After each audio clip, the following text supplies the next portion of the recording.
ओ OBS system में थोड़ी-सी problem हो रही थी, इसलिए अब हम वापस से स्ट्रीमयार्ड के थ्रू ही लेक्चर लेंगे आज का। आगे के लेक्चरों में फिर हम ओबीएस पे वापस आएँगे। So good evening again and अब हम टाइम को वेस्ट ना करते हुए तुरंत आगे अपने लेक्चर को कंटिन्यू करते हैं, जहाँ पे हमने पहले छोड़ा था कि हम बात कर रहे थे थर्मल एक्सपांशन इन लिक्विड्स की। तो हमने बोला था, क्या बोला था हमने कि थर्मल जो मतलब लिक्विड्स में थर्मल एक्सपांशन होता है, वो केवल कौन-सा होता है? वॉल्यूम एक्सपांशन होता है। ठीक है? और हमने बोला था कि जो लिक्विड है वो किसी न किसी वेसल या फिर कंटेनर के अंदर होता है, और जब हम उसको हीट करते हैं तो जो लिक्विड है उसके अंदर भी एक्सपांशन होगा और कंटेनर के भी अंदर एक्सपांशन होता है। तो हमने बोला था कि हम लिक्विड में 2 एक्सपांशन निकालते हैं, एक होता है अपरेंट एक्सपांशन ऑफ लिक्विड और एक होता है रियल एक्सपांशन। तो जब हम अपरेंट निकालते हैं, अपरेंट या आभासी निकालते हैं, तो उसको हम क्या बोलते हैं कि change in volume of liquid with respect to container. जैसे हम लिखते हैं डेल्टा वी एल सी, जो होता है क्या delta V L minus delta V C, यानी change in volume of liquid minus change in volume of container.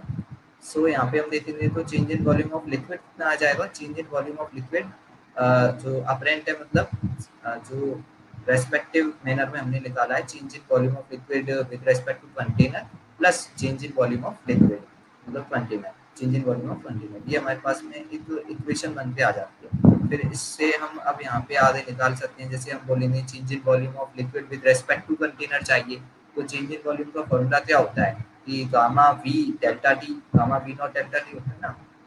तो जो गामा होगा वो हम किस कौन सा लेंगे अब कि gamma of liquid with respect to container, ये वाला गामा हमें लेना है यहाँ पे, क्योंकि हम change in volume of liquid with respect to container calculate कर रहे हैं। वी नॉट इनिशियल वॉल्यूम हो जाएगा लिक्विड का इनटू में डेल्टा टी, ये हो जाएगा।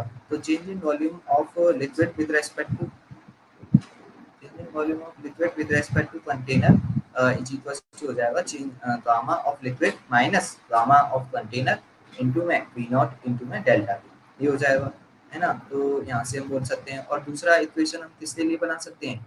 Change in volume of liquid, तो वो क्या होगा? वही gamma V not delta T. तो change in volume of liquid निकाल रहे हैं, तो यहाँ पे गामा भी किसका लेंगे हम? केवल लिक्विड का। तो gamma liquid V not delta T, ये हमारे पास में इक्वेशन बनती है। अब हम इसी में आगे हम देखेंगे कि हम कैसे मतलब आगे हम कैसे इक्वेशन बनाएंगे। तो हमने बात की थी हम दो कोफिशिएंट, जैसे हम दो एक्सपांशन पढ़ रहे हैं, एक है हमारे पास में रियल एक्सपांशन और एक है अपरेंट एक्सपांशन। तो liquid have two coefficient of volume expansion, दो उनके कोफिशिएंट होंगे, एक होगा अपरेंट एक्सपांशन कोफिशिएंट और एक होगा क्या? Real expansion coefficient. तो हम सबसे पहले बात कर रहे हैं कोफिशिएंट ऑफ अपरेंट एक्सपांशन की। गामा अपरेंट वो क्या होता है? तो हमने बोला कि वो अपरेंट इंक्रीज की वजह से होगा in the volume of liquid if expansion of vessel containing the liquid is not taken into account. मतलब अपरेंट का मतलब क्या है कि हम केवल यहाँ पे लिक्विड के बारे में बात हो रही है। जो अपरेंट मतलब कि जो हमें मतलब दिखाई देगा या फिर जिसको हम देख पाएंगे कि इतना इंक्रीज हुआ है, जो एक्चुअल नहीं है, मतलब जो अपीयर हो रहा है हमें, उसको हम अपरेंट नाम दे रहे हैं। यहाँ पे हमने वेसल के एक्सपांशन को कंसीडर नहीं किया है, हमने केवल कौन सा लिया है? एक्सपांशन ऑफ लिक्विड को, है ना, उसे हम अपरेंट बोलेंगे। तो गामा अपरेंट निकालना है तो वही होगा delta V upon V not delta T या डेल्टा थीटा होता है। तो डेल्टा वी अपरेंट लेंगे तो कितना आ रहा है? Delta V apparent of delta V apparent upon initial volume into में डेल्टा टी। ये अपरेंट मतलब क्या है? जो रिलेटिव है, रिलेटिव मतलब change in volume of liquid with respect to container, जो हमने पहले देखा था वही है ये। तो यहाँ पे गामा भी वही आएगा, गामा अपरेंट या फिर gamma of liquid with respect to container, एक ही चीज है ये। फिर आगे हम इसमें देखेंगे कोफिशिएंट ऑफ रियल एक्सपांशन, मतलब जो रियली हमें दिखाई देगा, रियली जो एक्सपांशन होता है उसका कोफिशिएंट, तो उसे हम बोलेंगे क्या? गामा रियल या गामा आर। तो ये किसकी वजह से होगा? It is due to the actual increase in volume of liquid due to heating. जो वॉल्यूम ऑफ लिक्विड में एक्चुअल इंक्रीज हो रहा है उसे हम रियल एक्सपांशन यहाँ पे नाम दे रहे हैं। जबकि वो क्या था जो हमने वो पढ़ा, वो पहले वो अपरेंट एक्सपांशन है, गामा ए, मतलब गामा अपरेंट एक्सपांशन कोफिशिएंट होता है, जो हमें दिखाई दे रहा है, जो हमें मतलब जो हम देख सकते हैं, सी कर सकते हैं, वो होगा। ठीक है। तो गामा रियल क्या होगा? Real increase in volume upon initial volume into delta T या delta theta change in temperature. तो चेंज मतलब चेंज इन वॉल्यूम रियली, जो रियल चेंज वॉल्यूम वॉल्यूम में चेंज आ रहा है वो वॉल्यूम देखा volume delta theta. So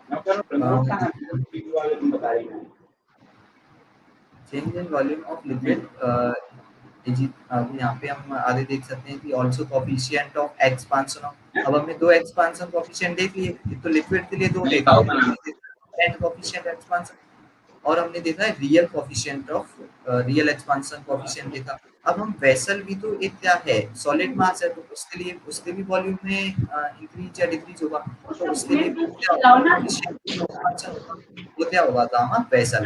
gamma vessel vessel वही delta V upon V not delta theta, तो delta V change in volume vessel में अपॉन इनिशियल वॉल्यूम इनटू में डेल्टा थीटा, वही हो जाएगा।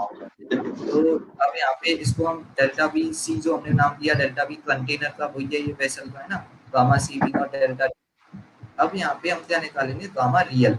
गामा रियल क्या होगा, जो रियल मतलब अब हम बात कर रहे हैं किसमें, वेसल जो हमने देखा। अब दो चीज जो हमने, एक तो क्या हो रहा है लिक्विड में एक्चुअल जो इंक्रीज हो रहा है ना, एक तो एक्चुअल इंक्रीज हो रहा है रियली, और एक जो हमें क्या दिख रहा है मतलब उसमें दिखाई दे रहा है। तो जब हम रियल में जब एक्सपांशन निकालेंगे तो क्या होगा, गामा एपरेंट, मतलब जो बोल सकते हैं कि जो अपरेंट वॉल्यूम इंक्रीज हो रहा है वो, और जो वेसल का वॉल्यूम इंक्रीज हो रहा है वो, उन दोनों का एडिशन करके हमारे पास में क्या आएगा, रियली जो वॉल्यूम चेंज हुआ है लिक्विड में वो आएगा।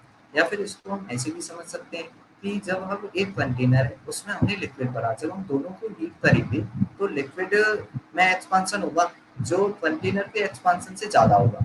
तो हमें जब जो अपरेंट निकालना है, मतलब जब हम अपरेंट निकालेंगे जो हमें दिखाई देगा वो कितना दिखाई देगा, हमें ये प्रतीत होगा कि जो वॉल्यूम एक्सपांशन हो रहा है लिक्विड का एक्चुअली माइनस करेंगे किसको, वेसल के एक्सपांशन को, तो हमें अपरेंट आएगा। तो इस इक्वेशन को हम उधर से भी देख सकते हैं कि गामा अपरेंट जो आएगा वो क्या आएगा, gamma real minus gamma vessel. अगर हम इसको चेंज करें गामा वेसल को इधर लेफ्ट हैंड साइड पे लाएंगे तो गामा अपरेंट कितना आएगा, gamma real minus gamma vessel. या फिर change in volume, apparent change in volume क्या होगा, real change in volume minus change in volume of vessel, है ना, जो हमें वहां पे दिखाई देगा कि कितना पानी ऊपर हुआ है, मतलब इतना लेवल ऊपर हुआ है, वो चीज है इसमें। सो चेंज या फिर अपरेंट चेंज की बात हो रही है in volume in liquid relative to vessel H. तो हमने देखा अपरेंट चेंज इन वॉल्यूम जो है उसके लिए कोई फॉर्मूला कि V not gamma delta theta, तो गामा जो होगा वो अपरेंट ही आएगा इसमें, ठीक है। तो डेल्टा वी अपरेंट निकाल सकते हैं, वो इसमें हम गामा अपरेंट की वैल्यू पुट करेंगे, gamma real minus gamma vessel, जो हमने ऊपर बात की वही इक्वेशन से इधर हमने पुट कर दिया। तो डेल्टा वी अपरेंट कितना आ गया, वी इनटू में। अब हमारे पास में क्या है कि मतलब हमें क्या है, वेसल का जनरली अल्फा दिया होता है क्वेश्चंस में, गामा गिवन नहीं होता। तो जब हमें वेसल का अल्फा दिया होगा तो उससे हम क्वेश्चन में क्या कैलकुलेट कर लेंगे, उसका गामा निकाल लेंगे। भाई हमें पता है गामा इज इक्वल टू क्या होता है, 3 अल्फा थी, तो यहाँ पे हम गामा वेसल क्या रख देंगे 3 अल्फा, और गामा रियल की वैल्यू हमें जनरली 3 होती है, तो डेल्टा वी अपरेंट आ जाएगा V gamma real minus 3 alpha into delta theta या चेंज इन टेम्परेचर, ठीक है। तो H gamma real is equal to gamma apparent plus gamma vessel को ऊपर से हमने रख दिया, तो ये इक्वेशन हमारे पास में बन के आ जाती है, delta V apparent is equal to V gamma apparent into delta theta. Gamma apparent की वैल्यू रखी gamma real minus gamma vessel, है ना, ये हमारे पास में आ गया। फिर अब हम आगे इसमें देखें तो थर्मल एक्सपेंस जो हम इसमें देख रहे हैं, अब हमारे पास में 3 वैल्यू आती है। भाई जब हमने रिलेशन देख लिया कि gamma apparent is equal to gamma real minus gamma vessel है, डेल्टा वी अपरेंट जो अपरेंट चेंज इन वॉल्यूम है वो इनिशियल वॉल्यूम इनटू में apparent expansion coefficient into delta theta, और गामा अपरेंट की जगह हमने रख दिया gamma real minus gamma vessel का, ये हमने पुट कर दिया। तो अब हम गामा रियल और गामा वेसल में रिलेशन देख सकते हैं। भाई क्वेश्चन में हमें वैल्यू गिवन होगी तो उससे हम ये देख सकते हैं कि गामा रियल ज्यादा है गामा वेसल ज्यादा है, उससे केस बनेगी हमारे पास। तो जैसे सबसे पहले केस बनता है कि गामा रियल जो होता है अगर हमारे पास में ज्यादा है गामा वेसल से, है ना, गामा रियल जो एक्सपेंशन कोएफिशिएंट है वो ज्यादा है किससे, वेसल के कोएफिशिएंट एक्सपेंशन कोएफिशिएंट से 3 अल्फा से। तो यहाँ पे क्या होगा कि जो मतलब अपरेंट गामा आएगा वो क्या आएगा, पॉजिटिव या नेगेटिव, पॉजिटिव आएगा क्योंकि गामा रियल ज्यादा है। और जब गामा एपरेंट पॉजिटिव आएगा तो डेल्टा बी एपरेंट की वैल्यू पॉजिटिव होगी, मतलब अपरेंट चेंज इन वॉल्यूम क्या होगा, पॉजिटिव होगा। मतलब टोटली जो वॉल्यूम इंक्रीज हो रहा है, मतलब टोटली जो लेंथ, मतलब हम बोल सकते हैं लेवल जो है लिक्विड का वो क्या होगा, इंक्रीज होगा, अप होगा, है ना। तो level of liquid in vessel will rise on heating, क्या होगा, level of liquid in vessel will rise on heating, बढ़ेगा लेवल, क्योंकि इसमें डेल्टा बी अपरेंट क्या है, पॉजिटिव है। दूसरा केस लिया, दूसरे केस में क्या लिया कि हमने गामा रियल अगर कम है गामा वेसल से, है ना, 3 अल्फा से कम है, तो यहाँ पे गामा अपरेंट क्या आएगा, मतलब लेस देन जीरो आएगा, नेगेटिव आएगा, क्योंकि गामा रियल क्या है, कम है गामा वेसल से, तो लेस देन जीरो आएगा। तो यहाँ पे जब हम गामा एपरेंट की वैल्यू नेगेटिव में पुट करेंगे तो डेल्टा बी एपरेंट भी क्या आएगा, नेगेटिव में आएगा, है कि नहीं। तो जो है यहाँ पे फिर डेल्टा बी एपरेंट जब नेगेटिव आ रहा है, इसका मतलब लेवल क्या हो रहा है, कम हो रहा है या ज्यादा, कम हो रहा है। यहाँ पे लेवल जो है कंटेनर के अंदर लिक्विड का, वो ओवरऑल लेवल जो होगा वो कम होगा, मतलब हमें ऐसा लगेगा कि लेवल कम हो रहा है, हमें लेवल कम होता हुआ देखेगा, level of liquid in vessel will fall on heating, गिरेगा लेवल। और तीसरा हमने पेश किया कि अब हमने इक्वल कर दिया, गामा रियल और गामा वेसल इक्वल है, मतलब 3 अल्फा के इक्वल है, तो यहाँ पे गामा एपरेंट की वैल्यू क्या आ गई, जीरो, है ना। मतलब हमें अगर देखें तो अपरेंट एक्सपांशन कोफिशिएंट ही जीरो हो गया, मतलब अपरेंट एक्सपांशन होगा ही नहीं, ये बात है इसमें। जो रियली में जो लिक्विड में एक्सपांशन हो रहा है वो वेसल के एक्सपांशन से बराबर है, मतलब जितना लिक्विड ऊपर उठा उतनी ही वेसल भी एक्सपांड हो गई। तो हमें तो दोनों क्या दिखेंगे, हमेशा सेम लेवल पे दिखाई देंगे, जबकि एक्सपांशन तो दोनों में हो रहा है, लेकिन हमें जो अपरेंट यानी जो प्रतीत होगा वो क्या होगा, मतलब उसमें हमें ऐसा लगेगा कि एक्सपांशन नहीं हो रहा है। तो डेल्टा बी अपरेंट क्या होगा, जीरो, चेंज इन वॉल्यूम, जो अपरेंट चेंज इन वॉल्यूम होगा वो जीरो होगा। तो level of liquid in vessel will remain same, इसमें सेम रहेगा हमेशा, क्योंकि दोनों में इक्वली एक्सपांशन हो रहा है, ये चीज है इसमें। तो इसको हम आसानी से याद रख सकते हैं। एक और बार देखते हैं इस टेबल को। हमने बात की कि गामा रियल और गामा वेसल में हम रिलेशन दे देंगे तो हमारे पास 3 फेज बनते हैं। हम इसको अगर प्रैक्टिकली देते हैं तो हमारे पास में क्या है कि भाई हमें अगर हम सीधे बोलें तो हम ये बोल सकते हैं कि एक्सपांशन लिक्विड में भी हो रहा है हीट करने पर और वेसल में भी हो रहा है। तो 3 फेज कैसे बनेंगे कि हो सकता है कि जो लिक्विड है उसमें एक्सपांशन ज़्यादा हो वेसल की तुलना में, वेसल के कंपैरिजन में। सो क्या होगा कि लेवल फिर अप होगा, है ना, मतलब ऊपर चढ़ जाएगा लिक्विड वेसल पे, तो यहाँ पे जो लेवल है वो राइज होगा। दूसरा केस ये होगा कि जो लिक्विड में जो एक्सपांशन है वो कम होगा किससे, वेसल में एक्सपांशन से। सो टोटल लेवल हमें क्या डिक्रीज होता हुआ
क्लास में बने रहिए आप लोग। संभवतः इंटरनेट समस्या की वजह से सर इस अभी डिस्कनेक्ट हैं, कुछ ही देर में वो जुड़ जाएंगे आप लोगों से। और अटेंडेंस जो है आप सभी लोग दीजिए, जैसा कि मैंने आप लोगों से बताया हुआ भी है। कल कुछ एक स्टूडेंट्स ने बना के शेयर की है, वो हमने टेलीग्राम पे भी डाली आप लोगों के लिए। अटेंडेंस बहुत जरूरी है। सभी स्टूडेंट्स जो आज लाइफ साइंस वाले क्लास में बहुत अच्छी अटेंडेंस थी, उस तरीके से आप सभी क्लासेस में अटेंडेंस बना के रखिए। जो बातें हमने मीटिंग में आपको बताई हैं उनका ध्यान रखिए। और टीचर्स जब अच्छी क्लासेस कराते हैं तो उनकी क्लास को आप लाइक करिए, शेयर करिए। ये सब ऑनलाइन क्लासेस के लिए एक ऑनलाइन कर्टसी है ये। जब तक आप अध्यापक को सम्मान नहीं देंगे, तब तक ये चीज़ कैसे क्लियर होगी नए बच्चों के लिए, जब तक आप उसको अच्छी तरीके से लाइक, शेयर नहीं करेंगे। तो जो एक नया बच्चा जो जुड़ेगा, उसे कैसे पता चलेगा कि यहाँ पे अच्छा कंटेंट पढ़ा हुआ है? आप लोग तो रेगुलर क्लास करते हैं, तो इन चीज़ों का ध्यान रखिए। अभिषेक मिश्रा प्रेज़ेंट, अच्छा ये ठीक है। अटेंडेंस वगैरह का आप अपना सिस्टम चालू रखिए, बहुत बढ़िया तरीके से किसी स्टूडेंट ने अटेंडेंस दी है। तो थोड़ी देर वेट करिए सर, निश्चित रूप से थोड़ी देर में जुड़ेंगे आप लोगों से।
तो हम कहाँ पे थे? हमने मतलब थर्मल एक्सपांशन इन लिक्विड्स में हमने रिलेशन देखे थे। तो यहाँ पे बीच में थोड़ा कनेक्शन लॉस्ट हो गया था, तो अब हम यहाँ पे कंटिन्यू कर सकते हैं। तो मैंने यहाँ पे ये समझाया था, अगर कोई नहीं सुन पाया हो तो, कि मैंने यहाँ पे ये समझाया था, रिलेशन समझाए थे हमने गामा रियल और गामा बेसल के बीच में। मैं बोल रहा था कि दो फॉर्मूले हैं इंपॉर्टेंट। सबसे पहला गामा एपरेंट और गामा रियल और गामा बेसल में जो रिलेशन है वो, कि gamma apparent is equal gamma real minus gamma vessel vessel. और हमने फिर यहाँ पे ये रिलेशन देखे कि gamma real greater than gamma vessel हो, gamma real less than gamma vessel हो, gamma real is equal to gamma vessel हो, तो कैसे कोट होता है, ये सब हमने देखा था।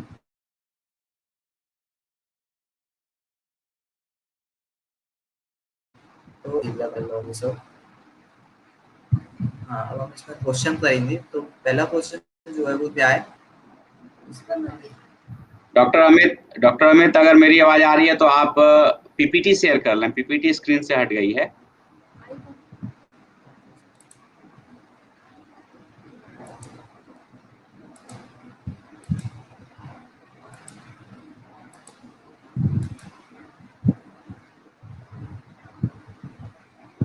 Okay, thank you, please continue. So हम यहाँ पे फर्स्ट क्वेश्चन अपना कर रहे हैं। A glass vessel of volume 100 centimeter cube is filled with mercury and is heated from 15 degree Celsius to 65 degree Celsius. तो इसमें क्या है कि एक ग्लास वेसल है जो जिसका वॉल्यूम मतलब ये लिक्विड से मरकरी से भरी हुई है 100 सेंटीमीटर क्यूब तक, और इसका टेम्परेचर हमने 15 से कितना दिया है 65 degree Celsius. Got volume of mercury will overflow, मतलब इसमें ये है विल ओवरफ्लो मतलब क्या है कि कितना वॉल्यूम बाहर चला जाएगा, इसका मतलब कितना वॉल्यूम चेंज आएगा। अपरेंट चेंज पूछा है इसमें। भाई जो चेंज अपरेंट आएगा वही तो हम बाहर जाएगा ना, तो इसलिए इसमें केवल क्या पूछा है, अपरेंट चेंज पूछा है। Coefficient of linear expansion of glass alpha इसमें दे रखा है। लीनियर एक्सपांशन कोफिशिएंट अल्फा दिया है, अल्फा से हमें गामा कैलकुलेट करना होगा वेसल या ग्लास का, तो हम कर देंगे gamma is equal to 3 alpha से। And coefficient of volume expansion of mercury is 2 × 10⁻⁴ degree Celsius inverse.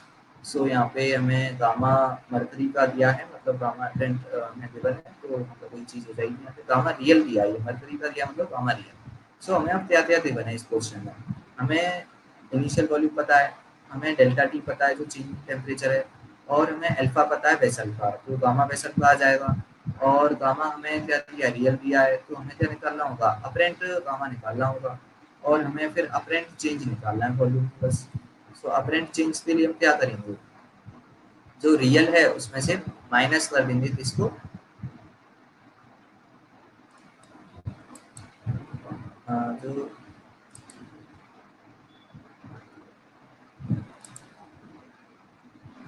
तो अपरेंट चेंज होगा उसमें से, मतलब अपरेंट चेंज निकालने के लिए हम क्या करेंगे, रियल में से इसको माइनस कर देंगे बस।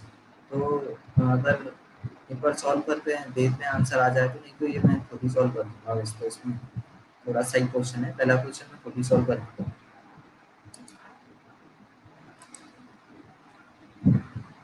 तो हमने यहाँ पे देख रहे हैं सॉल्यूशन इसका कि गिवन दैट इनिशियल वॉल्यूम कितना है, 100 सेंटीमीटर क्यूब है, अल्फा ग्लास का हमें दिया है 2 × 10⁻6 degree Celsius inverse, gamma mercury का हमें दिया है कितना 2 × 10⁻4 degree Celsius inverse, change in temperature हमें 50 डिग्री सेल्सियस दिया है ना, और हमें क्या चाहिए, अपरेंट चेंज इन वॉल्यूम चाहिए। तो उसके लिए हमें क्या करना पड़ेगा, इनिशियल वॉल्यूम इनटू में अपरेंट गामा अपरेंट इनटू में डेल्टा थीटा या चेंज इन टेम्परेचर हो जाएगा। सो इधर हम गामा अपरेंट कैसे निकालेंगे, तो उसके लिए हमने जो फॉर्मूला पढ़ा था, gamma apparent is equal to gamma real minus gamma vessel, बस वही हमें करना है। गामा रियल हमें हो गया gamma mercury, and gamma vessel हम अल्फा ग्लास से निकाल लेंगे। सो उससे हम यहाँ पे वैल्यू पुट कर देंगे, तो B naught into gamma apparent की value gamma real minus 3 alpha vessel into delta theta. So यहाँ पे हम गामा रियल की वैल्यू पुट करेंगे, तो 2 into ten power minus 4 and 3 into gamma vessel alpha vessel या अल्फा ग्लास दिया 2 इंटू टेम्पा माइनस 6 इंटू में चेंज इन टेम्परेचर 50 हो गया, ये 65 माइनस 15।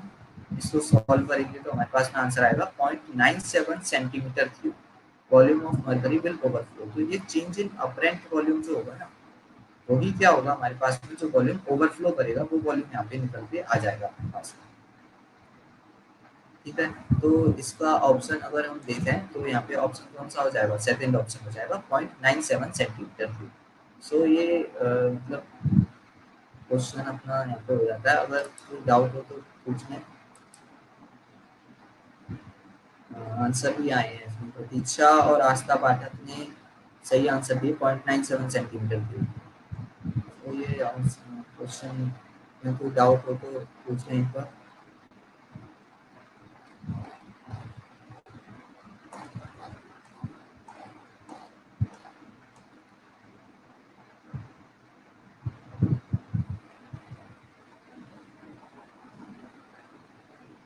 राहुल सविता ने भी सही आंसर दिया 0.97। तो हम अब यहाँ पे आगे बढ़ सकते हैं, अगला क्वेश्चन इसमें देखते हैं।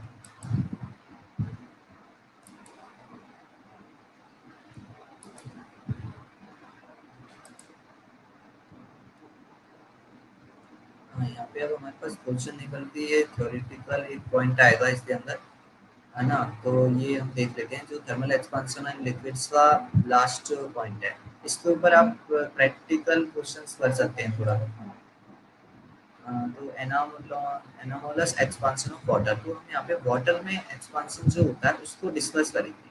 ये भी थर्मल एक्सपांशन ऑफ लिक्विड के अंदर ही आएगा, पर हम वाटर के केस को अलग से स्टडी करते हैं। वाटर के केस को अलग से स्टडी क्यों करते हैं, क्योंकि इसकी कुछ प्रॉपर्टी अलग है। हम बात करते हैं कि जो वाटर है वो नॉर्मल लिक्विड की तरह बिहेव नहीं करता है, क्योंकि इसमें अगर हम देखें तो वाटर में क्या होता है कि इसका जो गामा है ना, वो मतलब फिक्स नहीं है ना। गामा कभी पॉजिटिव है तो कभी नेगेटिव है। इसलिए हम डिफाइन कैसे करते हैं इसको, हम इस ग्राफ के थ्रू इसको डिफाइन करते हैं, वॉल्यूम टेम्परेचर ग्राफ के थ्रू। सो हम देखते हैं जनरली केस में क्या होता है अदर लिक्विड्स के लिए, कि जब हम टेम्परेचर को इंक्रीज करेंगे तो वॉल्यूम एक्सपांड होगा, और टेम्परेचर को डिक्रीज करेंगे तो वॉल्यूम क्या होगा, डिक्रीज होगा, मतलब कॉन्ट्रैक्शन होगा, डिक्रीज होगा वॉल्यूम। लेकिन वाटर में क्या होता है कि एक 4 डिग्री सेल्सियस तक, 4 डिग्री सेल्सियस तक अगर हम देखें, तो जब वॉल्यूम को मतलब टेम्परेचर इंक्रीज किया जाता है तो वॉल्यूम क्या होता है, डिक्रीज होता है। मतलब यहाँ उल्टा हो रहा है। अदर लिक्विड्स में क्या था कि हम टेम्परेचर इंक्रीज करेंगे तो जो वॉल्यूम है वो भी क्या होगा, इंक्रीज होगा, एक्सपांड होगा लिक्विड। लेकिन यहाँ पे क्या है, टेम्परेचर को इंक्रीज करने पर वॉल्यूम कम हो रहा है 4 डिग्री सेल्सियस तक, और ऐसे ही अगर हम देखें कि 4 डिग्री सेल्सियस से जब हम वॉल्यूम टेम्परेचर को डिक्रीज कर रहे हैं तो वॉल्यूम क्या होना चाहिए था, कम होना चाहिए था, कांस्टेंट होना चाहिए था, जबकि यहाँ पे क्या होगा, ये वॉल्यूम इंक्रीज हो रहा है। सो यहाँ पे हम देख रहे हैं कि अपने पिछले से रिवर्स है। जब टेम्परेचर बढ़ रहा है 4 डिग्री सेल्सियस तक तो वॉल्यूम डिक्रीज हो रहा है, और टेम्परेचर डिक्रीज हो रहा है 4 डिग्री सेल्सियस से 0 तो वॉल्यूम इंक्रीज हो रहा है। इसका मतलब यहाँ पे जो गामा है वो पॉजिटिव नहीं है, गामा यहाँ पे नेगेटिव है। गामा नेगेटिव होने का मतलब ये होता है कि टेम्परेचर इंक्रीज करने पर वॉल्यूम डिक्रीज होगा और टेम्परेचर को डिक्रीज करने पर वॉल्यूम इंक्रीज होगा। गामा नेगेटिव का ये मतलब है 4 डिग्री सेल्सियस तक वाटर में ऐसा होता है। जबकि हम 4 डिग्री सेल्सियस से जब टेम्परेचर को और ज़्यादा बढ़ाएंगे तो फिर वो नॉर्मल बिहेव करने लग जाता है कि टेम्परेचर को 4 डिग्री सेल्सियस से ज़्यादा किया तो वॉल्यूम इंक्रीज हो रहा है। और जब हम मतलब ऐसे हम 50 तक लेते हैं माना वॉल्यूम, मतलब टेम्परेचर को हमने 50 डिग्री सेल्सियस तक कर दिया तो वॉल्यूम जो है वो डिक्रीज मतलब इंक्रीज होगा। और जब 50 से हम 4 पे लेके आ रहे हैं तो वॉल्यूम डिक्रीज हो रहा है, मतलब टेम्परेचर को रिड्यूस कर रहे हैं तो वॉल्यूम डिक्रीज हो रहा है, और टेम्परेचर को इंक्रीज कर रहे हैं 50 तक तो वॉल्यूम इंक्रीज हो रहा है, मतलब नॉर्मल है। जो अदर लिक्विड्स के लिए मतलब यहाँ पे गामा पॉजिटिव है। सो हम बोल सकते हैं कि जो वाटर है उसके लिए 4 डिग्री सेल्सियस से लोअर टेम्परेचर पर गामा क्या है, नेगेटिव, और 4 डिग्री सेल्सियस से अपर टेम्परेचर पर, हाई टेम्परेचर पर गामा क्या है, पॉजिटिव है।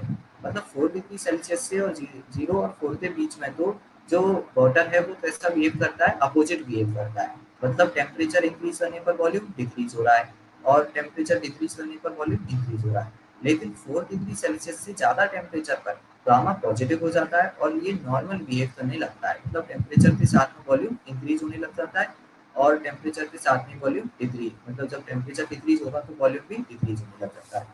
ये बात है। तो इसलिए हम इस 4 डिग्री सेल्सियस की वैल्यू को यहाँ पे याद रखना होता है कि 4 डिग्री सेल्सियस एक ऐसा पॉइंट होता है जहाँ पे वाटर का वॉल्यूम मिनिमम है। अब इस 4 डिग्री सेल्सियस से चाहे हम वॉल्यूम टेम्परेचर को इंक्रीज करें या फिर टेम्परेचर को डिक्रीज करें, दोनों साइड में ही वॉल्यूम क्या होगा, एक्सपांड होगा, मतलब वॉल्यूम इंक्रीज होता है वाटर का। 4 डिग्री सेल्सियस से चाहे टेम्परेचर बढ़ाओ चाहे टेम्परेचर कम करो, दोनों ही जगहों पे क्या होगा, वॉल्यूम बढ़ेगा, इंक्रीज होगा, है ना। तो यहाँ पे अब हम डेंसिटी का भी ग्राफ बना सकते हैं, डेंसिटी वर्सेस टेम्परेचर ग्राफ। सो हम देखते हैं कि डेंसिटी वर्सेस टेम्परेचर ग्राफ में क्या होगा कि जो देखते हैं तो वॉल्यूम के इनवर्स होता है टेम्परेचर, क्योंकि हमें पता है जो डेंसिटी होती है वो क्या होती है, मास अपॉन वॉल्यूम। जब हम वॉल्यूम कम करेंगे तो डेंसिटी इंक्रीज होती है, या फिर वॉल्यूम को इंक्रीज करने पर डेंसिटी डिक्रीज होती है। तो अगर हम देखते हैं 0 से 4 के बीच में वॉल्यूम डिक्रीज हो रहा है तो यहाँ पे डेंसिटी इंक्रीज होगी, और 4 के बाद में वॉल्यूम इंक्रीज हो रहा है तो डेंसिटी डिक्रीज होगी। 4 डिग्री सेल्सियस पे वहाँ पे वॉल्यूम मिनिमम था तो यहाँ पे 4 डिग्री सेल्सियस पे डेंसिटी मैक्सिमम हो जाएगी, ठीक है। तो ये बात है, तो इसको हम बोलते हैं 4 डिग्री सेल्सियस जो है वो हमारा पॉइंट, वह पॉइंट हो जाता है जहाँ पे वॉल्यूम मिनिमम है वाटर का और जो डेंसिटी है वो क्या है, मैक्सिमम है। तो हमें 4 डिग्री सेल्सियस की वैल्यू को याद रखना होता है और इस ग्राफ की शेप को याद रखना है। बस ये शेप याद है तो हम इस ग्राफ को आसानी से एक्सप्लेन कर सकते हैं, और इसके ऊपर कोई भी थ्योरेटिकल क्वेश्चन आए तो हम बता सकते हैं नॉर्मली कि ग्राफ की, ये हो सकता है कि ग्राफ देके पूछ ले कि वाटर के एक्सपांशन के लिए कौन कौन मतलब इनमें से कौन सा सही है, ऐसे करके पूछ सकता है ना। और बस इस, या फिर ये 4 डिग्री सेल्सियस की वैल्यू को भी पूछ सकता है हमसे, है ना। तो ये चीज़ है, इसको हम एक बार प्रूव कर देता हूँ कि water expands on heating if its temperature is greater than 4 degree Celsius. वही चीज़ हो गई, in the range of 0 degree Celsius to 4 degree Celsius water contracts on heating and expand on cooling. तो ये 0 से 4 डिग्री सेल्सियस में water contract on heating, temperature increase करने पर कॉन्ट्रैक्ट हो रहा है, वॉल्यूम डिक्रीज हो रहा है, एंड एक्सपांड ऑन कूलिंग, इसलिए इसका गामा क्या है, नेगेटिव है, गामा इज नेगेटिव। ये बात है। At 4 degree Celsius density of water is maximum while its specific volume is minimum। Specific volume क्या है, मिनिमम है 4 डिग्री सेल्सियस पे, और डेंसिटी क्या है, मैक्सिमम। ये बात है, तो इतना ये क्लियर हो जाता है। थर्मल एक्सपांशन इन लिक्विड्स में हम इतना ही यहाँ पे पढ़ते हैं, इसके ऊपर और प्रैक्टिस क्वेश्चन आप कर लेना थर्मल एक्सपांशन इन लिक्विड्स पे, ज़्यादा कुछ इसमें है नहीं वैसे। ये ग्राफ जरूर याद रखना पर लास्ट।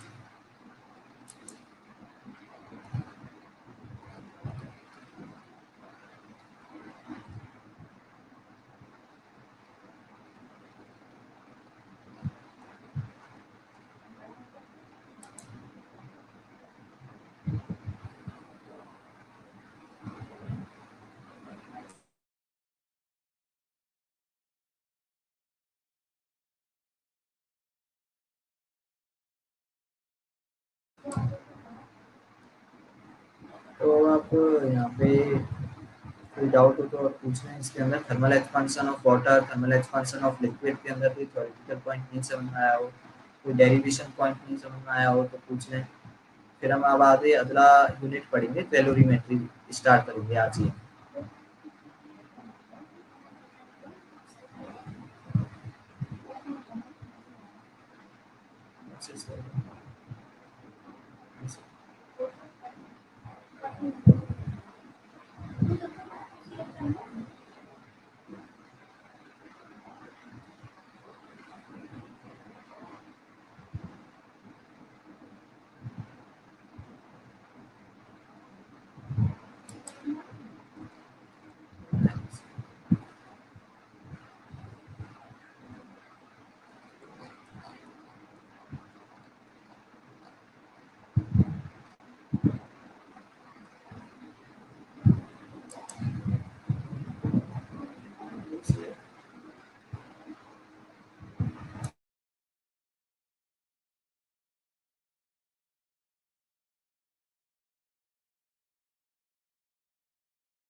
तो अब हम आगे थर्मल कैलोरीमेट्री यूनिट को स्टार्ट करेंगे। उसकी पीपीटी अभी शेयर करने में थोड़ा टाइम लग सकता है, तो मैं आपको थोड़ा थ्योरेटिकल पॉइंट बताता हूँ कैलोरीमेट्री के अंदर, फिर हम उसको और रीड कर लेंगे पीपीटी के अंदर से। सो अब हम देख कैलोरीमेट्री में हम अगर बात करें, आप केवल मुझे सुने अभी, फिर मैं पीपीटी शेयर करता हूँ अभी थोड़ी देर में। तो अगर हम बात करें कैलोरीमेट्री के अंदर, तो कैलोरीमेट्री जो है उसके अंदर हम किस किस चीज़ की स्टडी करते हैं। कैलोरीमेट्री के अंदर हम देखते हैं हीट के बारे में देखते हैं। सबसे पहले तो हम हीट क्या है उसकी डेफिनेशन वगैरह सब चीज़ देखते हैं। फिर हम उसके अंदर heat capacity, specific heat capacity को पढ़ते हैं। और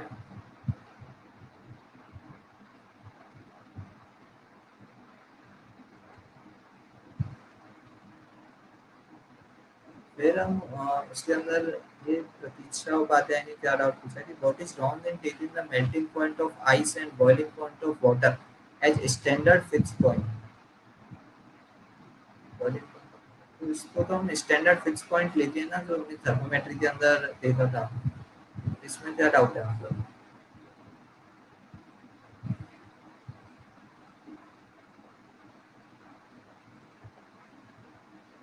एक बार अपना डाउट तो फिर से क्लियर करें। तो हम देख रहे थे कैलोरीमेट्री में, कैलोरीमेट्री में हम बात करें सबसे पहले हीट के बारे में। तो हीट क्या है, तो हमने जैसे थर्मोमेट्री में भी इसके बारे में डिस्कशन किया था थोड़ा बहुत, कि हीट जो होती है वो टेम्परेचर, जब दो बॉडी टेम्परेचर डिफरेंस होता है दो बॉडीज के बीच में, तो वहाँ पे हीट का फ्लो होने लगता है। मतलब हमारे पास दो बॉडी हैं जिनका टेम्परेचर अलग अलग होता है, और जब हमको कॉन्टैक्ट में रखते हैं तो हीट का फ्लो होने लगता है high temperature body to low temperature body. ये हमने देखा था हीट के बारे में। तो हीट यही है, और कब तक फ्लो होता है ये भी हमें पता है। जब दोनों बॉडीज का टेम्परेचर इक्वल हो जाएगा तो वहाँ पे हीट का फ्लो होना रुक जाता है। तो बोल सकते हैं हम ये चीज़,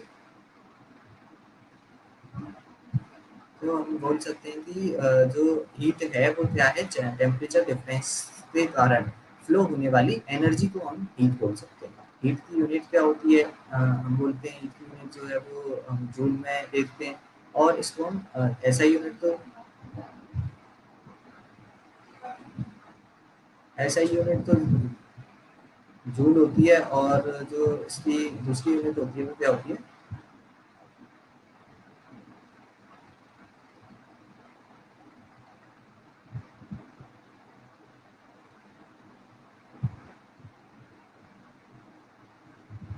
तो जैसा कि हमने बात की थी, तो उसमें केल्विन, केल्विन दूसरी यूनिट होती है हीट की, ये हमने देखते हैं। मतलब कैलोरी दूसरी यूनिट होती है, और 1 कैलोरी इज इक्वल टू कितना होता है, 4.2 जूल होता है, या 4.18 जूल होता है, ये चीज़ होती है। तो हीट के बारे में इतना ही है अपने पास कि दो बॉडीज के बीच में टेम्परेचर डिफरेंस है, उसको कांटेक्ट में रखेंगे तो एनर्जी का फ्लो होने लग जाता है, और उसको हम हीट बोलते हैं। हीट की यूनिट क्या है, जूल है। उसको हम अगर उसमें देखेंगे तो कैलोरी यूनिट होती है, 1 कैलोरी इक्वल्स टू 4.2 या 4.18 जूल होता है ना। और आगे उसमें देखते हैं अगर हम, फिर इसके बाद में हमारे पास में आता है क्या, जूल्स कांस्टेंट या मैकेनिकल इक्विवेलेंट कांस्टेंट, वो आता है हमारे पास में जूल्स कांस्टेंट, जिसे हम जे बोलते हैं।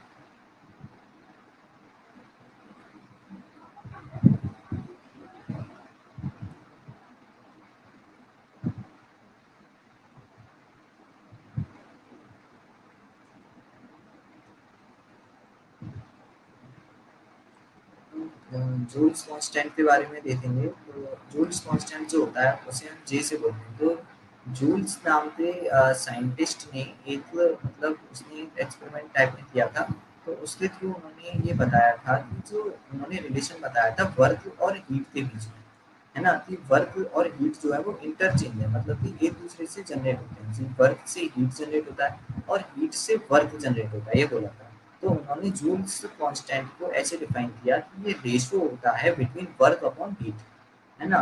तो J इज इक्वल टू क्या बताया उन्होंने, W अपॉन क्यू, की work done upon heat generated, ये उन्होंने बताया। किसने बताया, जूल ने, कि J इज इक्वल टू क्या होता है, W अपॉन K, जिसमें जो वर्क है उसको हम कौन सी यूनिट में रखते हैं, वर्क को रखते हैं जूल में और हीट को रखते हैं कैलोरी में। तो जो जूल्स कांस्टेंट की जो यूनिट आती है वो क्या आती है, जूल पर कैलोरी, और इसी का एप्लीकेशन होता है 1 calorie is equal to 4.2 joule. जो हम बोलते हैं ना कि 1 calorie is equal to 4.2 joule कहाँ से आया, तो वो इसी जूल्स कांस्टेंट के थ्रू आता है। अगर हमें किसी भी मतलब यूनिट को या वैल्यू को जूल से कैलोरी में या कैलोरी से जूल में बदलना होता है, तो हम उसमें किसका यूज करते हैं, सीधे जूल्स कांस्टेंट का ही यूज करते हैं।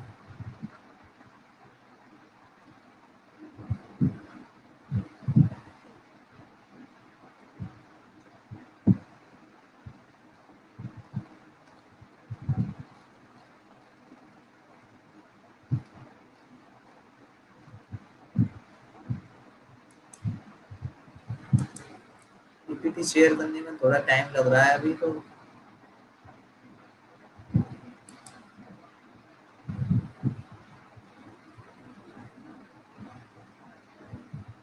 इसलिए थोड़ा आप वेट कर रहे हैं, फिर हम जल्दी जल्दी से इसको आगे खत्म करेंगे पूरे कैलोरीमेट्री को।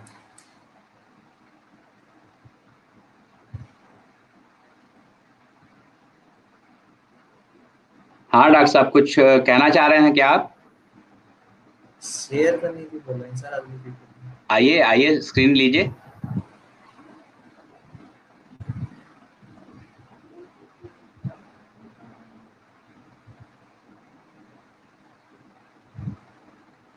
शेयर कर दीजिए सर वो। अभी आपकी पीपीटी आई नहीं है, इसको हम हटा रहे हैं, उसको उसको लीजिए साथ में।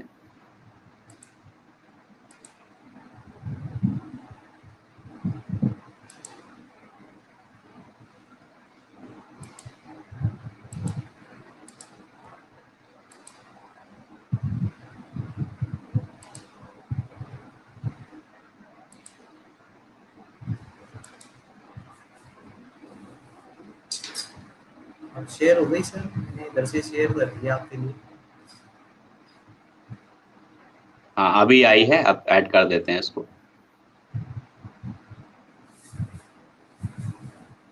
Please continue. Thank you sir.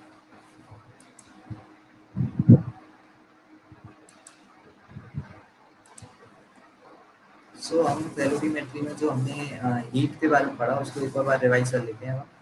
When two bodies at different temperature are in contact, the energy will flow from higher temperature body to lower temperature body, which is known as heat। जैसा कि मैंने बताया कि high temperature body से लो temperature body की तरफ जब heat का फ्लो होता है, एनर्जी का फ्लो होता है हीट की फॉर्म में, है ना। और हीट ट्रांसफर के लिए जो रिक्वायर्ड थिंग होती है वो क्या होती है, कि टेम्परेचर डिफरेंस होना चाहिए दो बॉडीज के बीच में जो कॉन्टैक्ट में है। हीट का जो फ्लो होता है वो कैसा है, ट्रांजिट फ्लो है एनर्जी का, क्योंकि जब टेम्परेचर सेम हो जाएगा तो हीट का फ्लो भी क्या हो जाएगा, रुक जाएगा। ये चीज़ है। ऐसा यूनिट हमने जूल में बात कर ली, इसको कैलोरी में भी मेजर कर सकते हैं। 1 calorie is equal to 4.18 joule होता है, 1 calorie is equal to 4.2 joule में, ये हमने बोला। अब हम आगे जो बात कर रहे थे, हाँ कैलोरी जो हमने बात की, सबसे पहले हम मैकेनिकल इक्विवेलेंट ऑफ हीट हमने बात कर ली थी। अब हम हीट कैलोरी के बारे में थोड़ा सा और देख लेते हैं।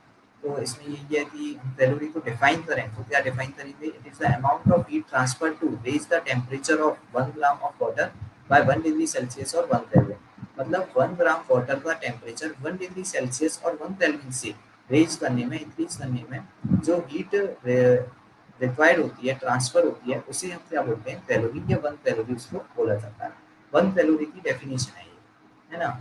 तो ऐसा यूनिट जो है हीट की वो जूल हो गई। सीजीएस में हम इसको अर्ब में मापते हैं, है ना, अर्ब में मेजर करते हैं। 1 joule is equal to 10 power 7 erg होता है, जैसे हम सबको पता ही होता है नॉर्मली ये relation. 1 joule is equal to 10 power 7 erg and 1 calorie is equal to 4.2 joule. Practical unit calorie होती है। जो हम क्वेश्चंस में यूज करेंगे वो हम कैलोरी का यूज करते हैं, पूरी कैलोरी मेट्रिक में कैलोरी यूनिट का यूज करते हैं हीट, है ना। फिर हमने मैकेनिकल इक्विवेलेंट ऑफ हीट की बात की। तो मैकेनिकल इक्विवेलेंट ऑफ हीट या फिर जिसे हम जूल्स कांस्टेंट भी बोल सकते हैं, तो वो जैसा हमने बोला कि अकॉर्डिंग टू जूल वर्क में भी converted into heat and vice versa. ये हीट को हम वर्क में भी कन्वर्टेड इनटू हीट, वर्क से हीट जनरेट होती है एंड हीट से क्या है, वर्क भी होता है। तो हम वर्क को हीट में कन्वर्ट कर सकते हैं, हीट को वर्क में कन्वर्ट कर सकते हैं। ये the ratio of work done to the heat produced is always constant. मतलब W अपॉन Q का जो रेशियो वो हमेशा क्या रहता है, कांस्टेंट रहता है। Work done upon heat generated क्या होगी, हमेशा इक्वल रहेगी। ये चीज हम बोलते हैं। अब इसमें यही है कि वर्क डन जो होता है वो किसमें होगा, जूल में, और हीट जनरेट जो हो रही है वो किसमें होगी, कैलोरी में। सो यहाँ पे J is equal to W upon Q constant हो जाता है।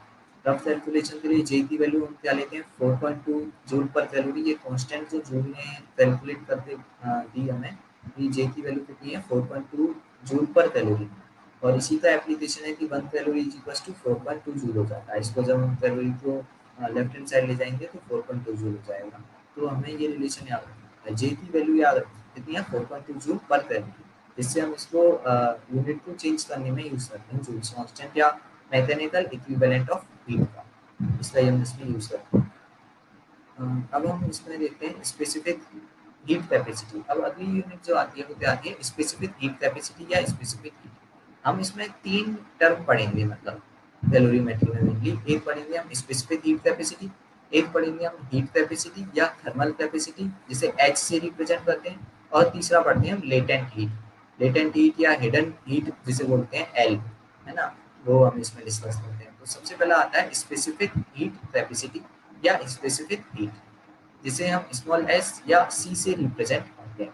स्पेसिफिक हीट कैपेसिटी क्या होती है, तो स्पेसिफिक हीट कैपेसिटी को डिफाइन करें तो ये होती है कि किसी भी सब्सटेंस का यूनिट मास लिया हमने, कितना मास, यूनिट मास, यानी 1 ग्राम या फिर यूनिट मास लिया है हमने, उसका टेम्परेचर 1 डिग्री सेल्सियस और 1 केल्विन से इंक्रीज करने के लिए जो एनर्जी रिक्वायर्ड होती है उसे हम स्पेसिफिक हीट या स्पेसिफिक हीट कैपेसिटी बोलते हैं, है ना। कि यूनिट मास का टेम्परेचर 1 डिग्री सेल्सियस से इंक्रीज करने के लिए जो एनर्जी रिक्वायर्ड होगी उसे हम स्पेसिफिक हीट बोलेंगे। इसको हम अब कैसे फॉर्मूला डिराइव करेंगे कि स्पेसिफिक हीट क्या हुई, कि यूनिट मास का टेम्परेचर 1 डिग्री सेल्सियस से इंक्रीज किया, तो यूनिट मास का है इसलिए इसको मास से डिवाइड करना पड़ेगा, है ना, जिससे हम यूनिट मास का निकाल सकें, और है ना, और अपॉन डेल्टा टी, जो 1 डिग्री सेल्सियस या 1 केल्विन का लिया है इसलिए इसको टेम्परेचर से भी डिवाइड करना पड़ेगा, टेम्परेचर चेंज से, और जो हीट रिक्वायर्ड है वो क्यू। तो एस इज इक्वल टू क्या आता है, Q upon M delta T, है ना। एस इज इक्वल टू क्या आता है, Q upon M delta T. Specific heat जो है वो क्या होती है, हीट अपॉन मास इनटू में change in temperature. Unit mass के लिए हम मास से डिवाइड कर रहे हैं, क्योंकि स्पेसिफिक हीट केवल यूनिट मास के लिए डिवाइड होती है, पूरे मास के लिए डिवाइड नहीं होती। अगर हमें पूरे मास के लिए दी गई है तो हम उसको मास से डिवाइड करके यूनिट मास के लिए निकालेंगे, ठीक है। यहाँ से हम हीट निकाल लेंगे, एम एस डेल्टा टी हो जाएगी, Q is equal to M S delta T, S is equal to Q upon M delta T. अब हमें इसकी यूनिट कैसे आएगी, सो हम देख सकते हैं कि Q upon M delta T है, क्यू क्या हो गया, हीट, इसमें हो जाएगा, अगर ऐसा यूनिट में देते हैं सब कुछ तो क्यू को हम लेंगे जूल में, एम हो गया मास, किलोग्राम में, और डेल्टा टी केल्विन या डिग्री सेल्सियस दोनों में सेम ही रहेगा, तो दोनों में ले सकते हैं। तो ये होगा क्या, जूल पर किलोग्राम केल्विन या जूल पर किलोग्राम डिग्री सेल्सियस। या फिर अगर हम इसको कैलोरी में भी देख सकते हैं कि अगर हीट को कैलोरी में रहते हैं तो मास भी किसमें आएगा, फिर ग्राम में आएगा, सीजीएस यूनिट में आएगा ना। तो हीट को हमने कैलोरी में रखा, मास ग्राम में हो गया, और चेंज इन टेम्परेचर हम केल्विन या डिग्री सेल्सियस में ले सकते हैं। तो स्पेसिफिक हीट की यूनिट आएगी कैलोरी पर ग्राम केल्विन या कैलोरी पर ग्राम डिग्री सेल्सियस। तो हम दोनों यूनिट यूज में लेते हैं, जूल पर किलोग्राम केल्विन और कैलोरी कैलोरी पर ग्राम केल्विन, ऐसा यूनिट हो जाती है। तो यहाँ पे हमें ये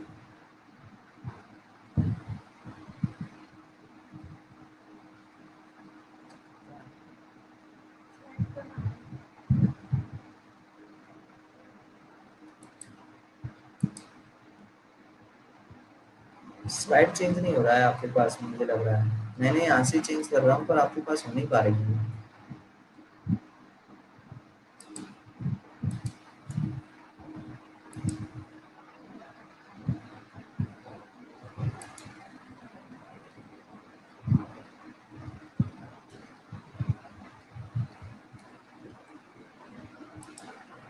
अभी चेंज हुई क्या स्लाइड?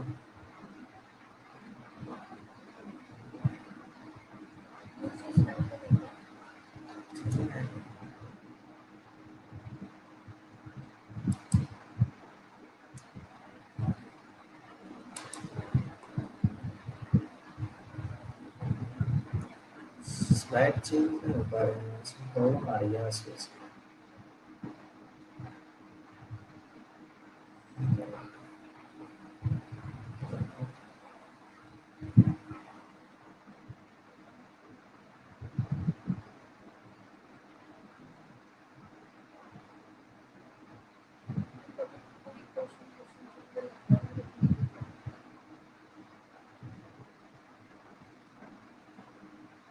प्रेजेंटेशन ऑफ करने में तो फिर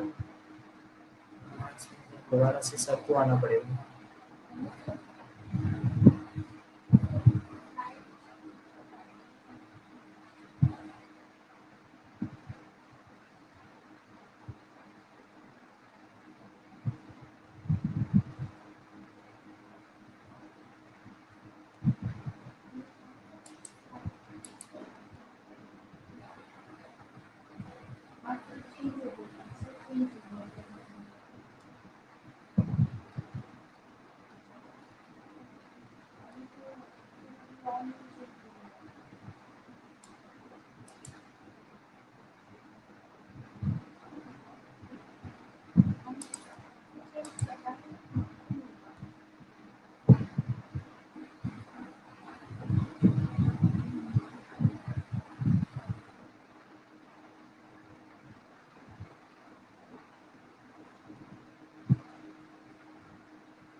क्या प्रॉब्लम आ रही है डॉक्टर साहब? स्लाइड चेंज नहीं हो पा रही है। हाँ, इसको छोटा करिए, साइज को, स्लाइड को छोटा करिए, स्लाइड को छोटा करिए। ये बड़े साइज में है, छोटा करके इसको, इसकी स्लाइड्स को फिर चेंज करिए। सर ये मैंने स्लाइड की क्या है पीडीएफ फॉर्मेट ले लिया है, तो ये प्रेजेंटेशन मोड में नहीं है, पहले की तरह जो पीपीटी से करते हैं ना वो नहीं है। फिर से बोलिए, समझ नहीं पाया मैं। पावर पॉइंट में नहीं चला रहा हूँ मैं इन स्लाइड्स को, ये पीडीएफ बना अच्छा, ली ये है मैंने स्लाइड्स की। पीडीएफ है, ओके। तो इसको नीचे सरक नहीं रही है, ये नीचे हो रही है पर इसमें मतलब आ नहीं स्क्रीन रहा पे है। दिखाई चलिए नहीं हम दे रही इसको है। इसको इसको एक बार हटा रहे हैं, फिर से शेयर करिए, रीशेयर करिए। हाँ रीशेयर कर।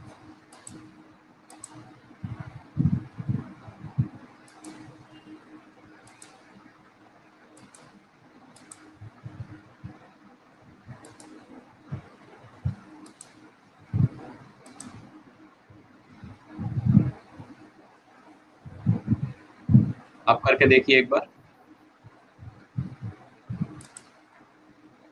हाँ ठीक है, हो रहा है। हो रहा है अब? हाँ ठीक है, okay, please continue.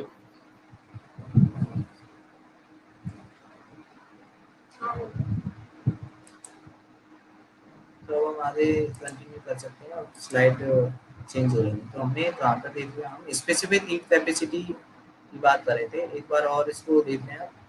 Specific heat capacity या स्पेसिफिक हीट, मैंने जैसे बताया कि किसी भी यूनिट मास सब्सटेंस की यूनिट मास का टेम्परेचर 1 डिग्री सेल्सियस और 1 केल्विन से चेंज करने के लिए जो एनर्जी रिक्वायर्ड होती है उसे हम स्पेसिफिक हीट या स्पेसिफिक हीट कैपेसिटी बोलते हैं। जो होती है क्या, Q upon M delta T हो जाएगी, और यहाँ पे हीट का फॉर्मूला आ जाएगा Q is equal to M S delta T.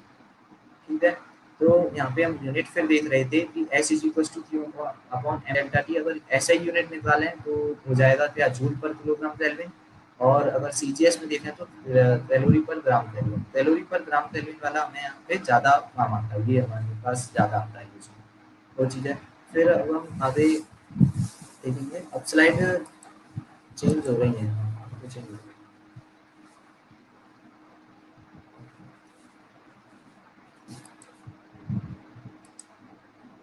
तो अब यहाँ पे हम देख लेते हैं वाटर के लिए जो वैल्यू हमें याद रखनी है स्पेसिफिक हीट की, वो क्या होती है कि स्पेसिफिक हीट ऑफ वाटर होती है कितनी, 1 कैलोरी पर ग्राम डिग्री सेल्सियस, या फिर अगर जूल में इसको कैलकुलेट करेंगे तो 4200 जूल पर किलोग्राम केल्विन। पर हमें केवल वैल्यू कहाँ पे याद रखनी है, कैलोरी पर ग्राम डिग्री सेल्सियस में याद रखनी है, यही हमारे क्वेश्चन में काम आती है। तो बाद में चेंज इसको कर सकते हैं अगर यूज पड़ा तो। And specific heat of ice या स्टीम की जो है सेम होती है आइस के लिए, और स्टीम के लिए जो स्पेसिफिक हीट की वैल्यू है वो सेम होती है दोनों के लिए, 0.5 कैलोरी पर ग्राम डिग्री सेल्सियस होती है, या 2100 किलोग्राम केल्विन। वाटर के लिए जो बने उसका आधा बन है, 0.5 कैलोरी पर gram degree Celsius. Specific heat जो सॉलिड और लिक्विड के लिए होती है वो क्या होती है, कांस्टेंट कंसीडर होती है। स्पेसिफिक हीट किस चीज़ पर डिपेंड करती है, अगर हम ये देखें तो स्पेसिफिक हीट जो है वो डिपेंड करती है किस पर, केवल सब्सटेंस की प्रॉपर्टी पे डिपेंड करती है, मटेरियल प्रॉपर्टी पे डिपेंड करती है ये कभी भी मास पे डिपेंड नहीं करती। तो ये सॉलिड और लिक्विड के लिए क्या होती है, सेम। जबकि वैसेज के लिए ये क्या है, वेरी कर जाती है स्पेसिफिक हीट, वैसेज के लिए कांस्टेंट नहीं होती। जबकि अगर एक स्पेसिफिक सॉलिड या लिक्विड है तो उसके लिए स्पेसिफिक हीट कांस्टेंट होगी। जैसे वाटर के लिए इतनी 1 कैलोरी पर ग्राम डिग्री सेल्सियस, आइस के लिए हो गई 0.5, स्टीम के लिए 0.5, ऐसे हमारे पास है। तो ये हम यहाँ पे स्पेसिफिक हीट हमने लिखा। इसके ऊपर हम कुछ क्वेश्चन एक तो देख लेते हैं।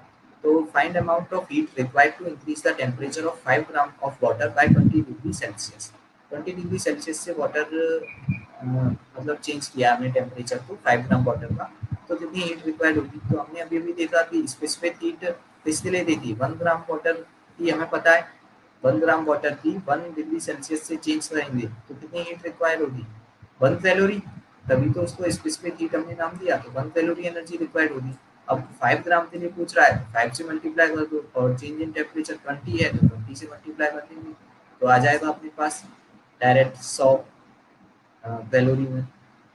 नहीं तो हम इसको फॉर्मूले से भी कर सकते हैं कि हीट रिक्वायर्ड कितनी होगी, एम एस डेल्टा टी, मास दिया 5 ग्राम, एस वाटर के लिए हमें पता है 1, specific heat 20 degree Celsius, temperature change हो गया।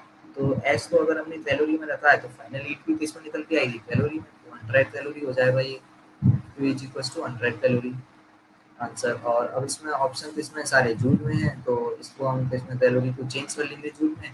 1 कैलोरी इज इक्वल टू 4.2, तो ये 420 हो जाएगा, 420 जूल हो जाएगा। Trade depends upon nature of material. अच्छा उपाध्याय ने सही बोला है कि जो स्पेसिफिक हीट है वो किस पे डिपेंड करती है, मटेरियल प्रॉपर्टी पर डिपेंड करती है। संजना शर्मा ने सही आंसर दिया 100 कैलोरी के अंदर। प्रतीक्षा उपाध्याय ने 420 जूल सही ऑप्शन दिया। वैदेही ने भी सही ऑप्शन दिया, ऑप्शन 2 बिल्कुल सही।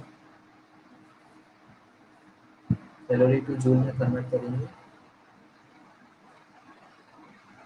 नाश्ता पाठक, शिवा का, मिश्रा, लगभग सबका सही आंसर आ गया।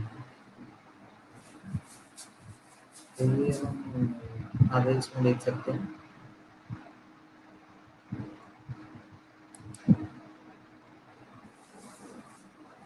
ये इसका सॉल्यूशन है। सॉल्यूशन तो कुछ करने वाला है नहीं, जो हमने बोला वही है, amount of heat required to increase the temperature of 5 gram of water by 20 degree Celsius. ये सारा मैंने लिखा हुआ है कि Q is equal to 5 into वही वैल्यू पुट करेंगे 20, 100 कैलोरी आ जाएगा, फिर इसको चेंज करेंगे तो 420 जूल आ जाएगा। ये हम सॉल्व कर लिया है उसके बाद। अब हमारे पास जो दूसरे टाइप के क्वेश्चन बनते हैं वो आते हैं हमारे पास एनर्जी चेंज वाले।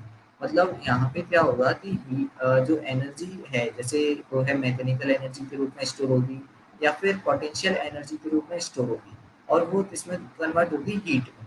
है ना। तो एनर्जी चेंज हो रही है यहाँ पे, हीट से मैकेनिकल एनर्जी या मैकेनिकल से हीट बनेगी, है ना, पोटेंशियल एनर्जी में कन्वर्ट हो जाएगी हीट। तो वो एनर्जी चेंज वाले क्वेश्चन हम कैसे सॉल्व करते हैं, वो टाइप के क्वेश्चन हम करेंगे इनको। तो मैकेनिकल एनर्जी टू दैट, जैसे अगर हम काइनेटिक एनर्जी की बात करें तो क्या होती है, हाफ एम वी स्क्वायर, है ना। अगर वो हीट में कन्वर्ट हो रही है तो उसे हम एम एस डेल्टा टी के बराबर करेंगे।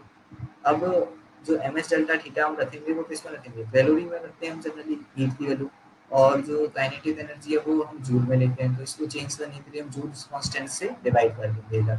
इससे ये भी किस में कन्वर्ट हो जाएगी, कैलोरी में, काइनेटिक एनर्जी। और जो हीट है वो भी कैलोरी में आ जाएगी। ऐसे ही जो पोटेंशियल एनर्जी है उसमें भी कन्वर्ट हो सकती है हीट, तो M G H is equal to M S delta T करेंगे। इसको भी फिर हम जे से डिवाइड करके कैलोरी में कन्वर्ट करेंगे पोटेंशियल एनर्जी को। ऐसे ही रोटेशन के अंदर जो रोटेशनल एनर्जी होती है, half I omega square, half into में moment of inertia I into में एंगुलर वेलोसिटी ओमेगा स्क्वायर, जो हाफ आई ओमेगा स्क्वायर है उसमें भी कन्वर्ट हो सकती है, तो एम एस डेल्टा टी के बराबर कर सकते हैं इसको भी।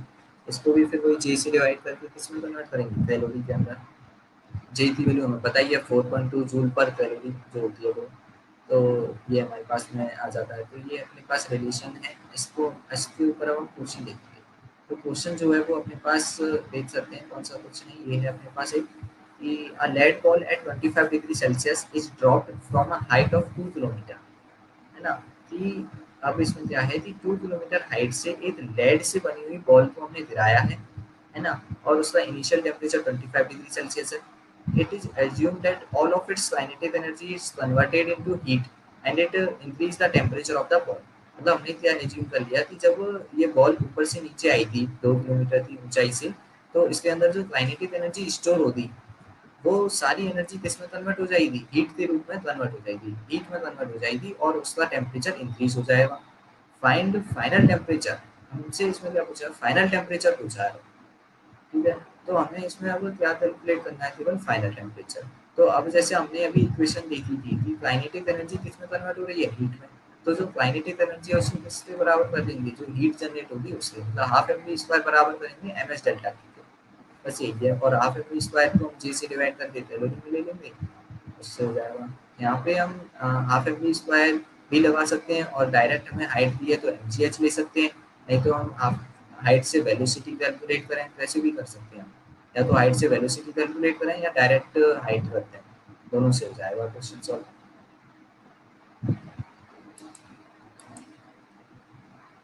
चार प्रतीक्षा उपाध्याय ने सही आंसर दे दिया, 185 डिग्री सेल्सियस सॉल्व करने पे आएगा इसमें। सिंपल ही कैलकुलेशन है, बस इक्वेशन में वैल्यू पुट करनी है और कुछ नहीं। मास से मास तो वैसे भी इसमें कैंसिल हो ही जाएगा।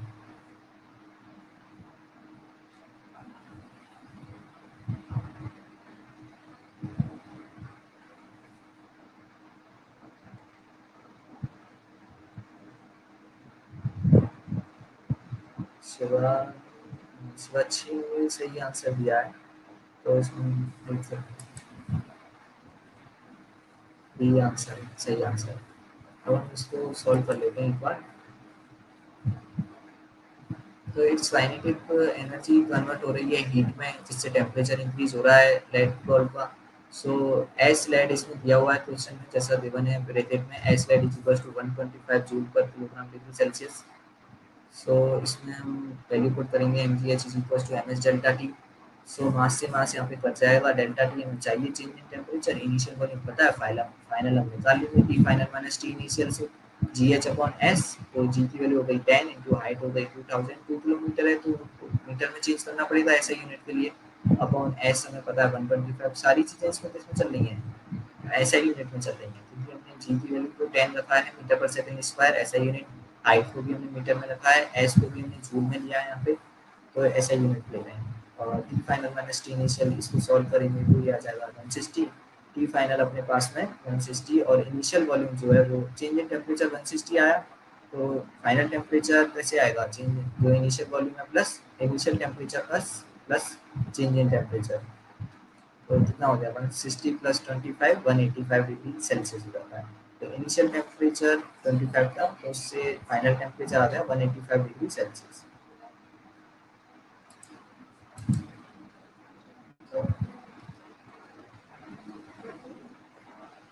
संजना समय तो डेल्टा टी के इक्वल हाँ ये है तरीका एम जी एस को एम एस डेल्टा टी के बराबर करेंगे तो आंसर आएगा इसका।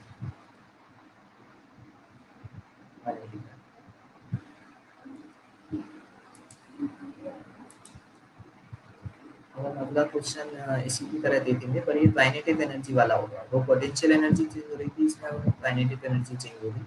A bullet of mass 10 kilogram is fired with velocity 10 meter per second and stops after hitting the target।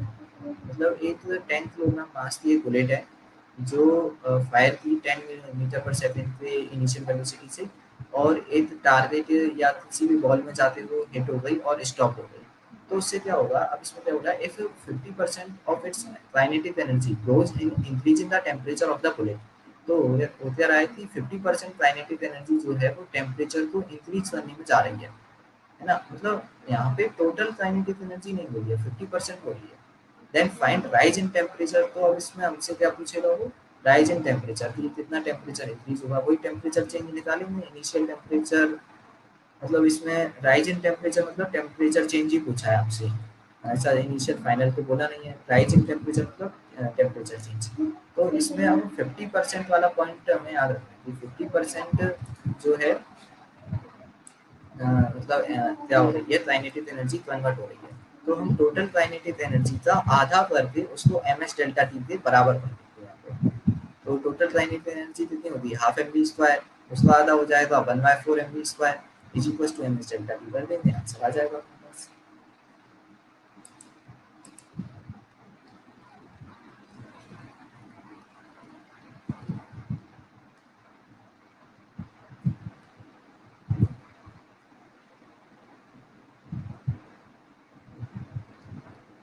Answer आना शुरू हो गए 0.5 डिग्री सेल्सियस। तो चलिए ज्योति हो गया, आस्था ने आंसर सही दिया, ज्योति हो गया, मनीष।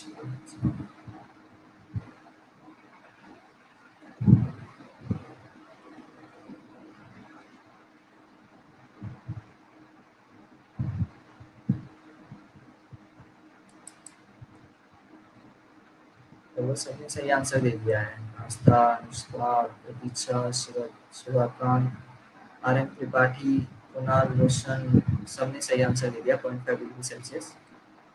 तो हम इसको सॉल्व कर सकते हैं।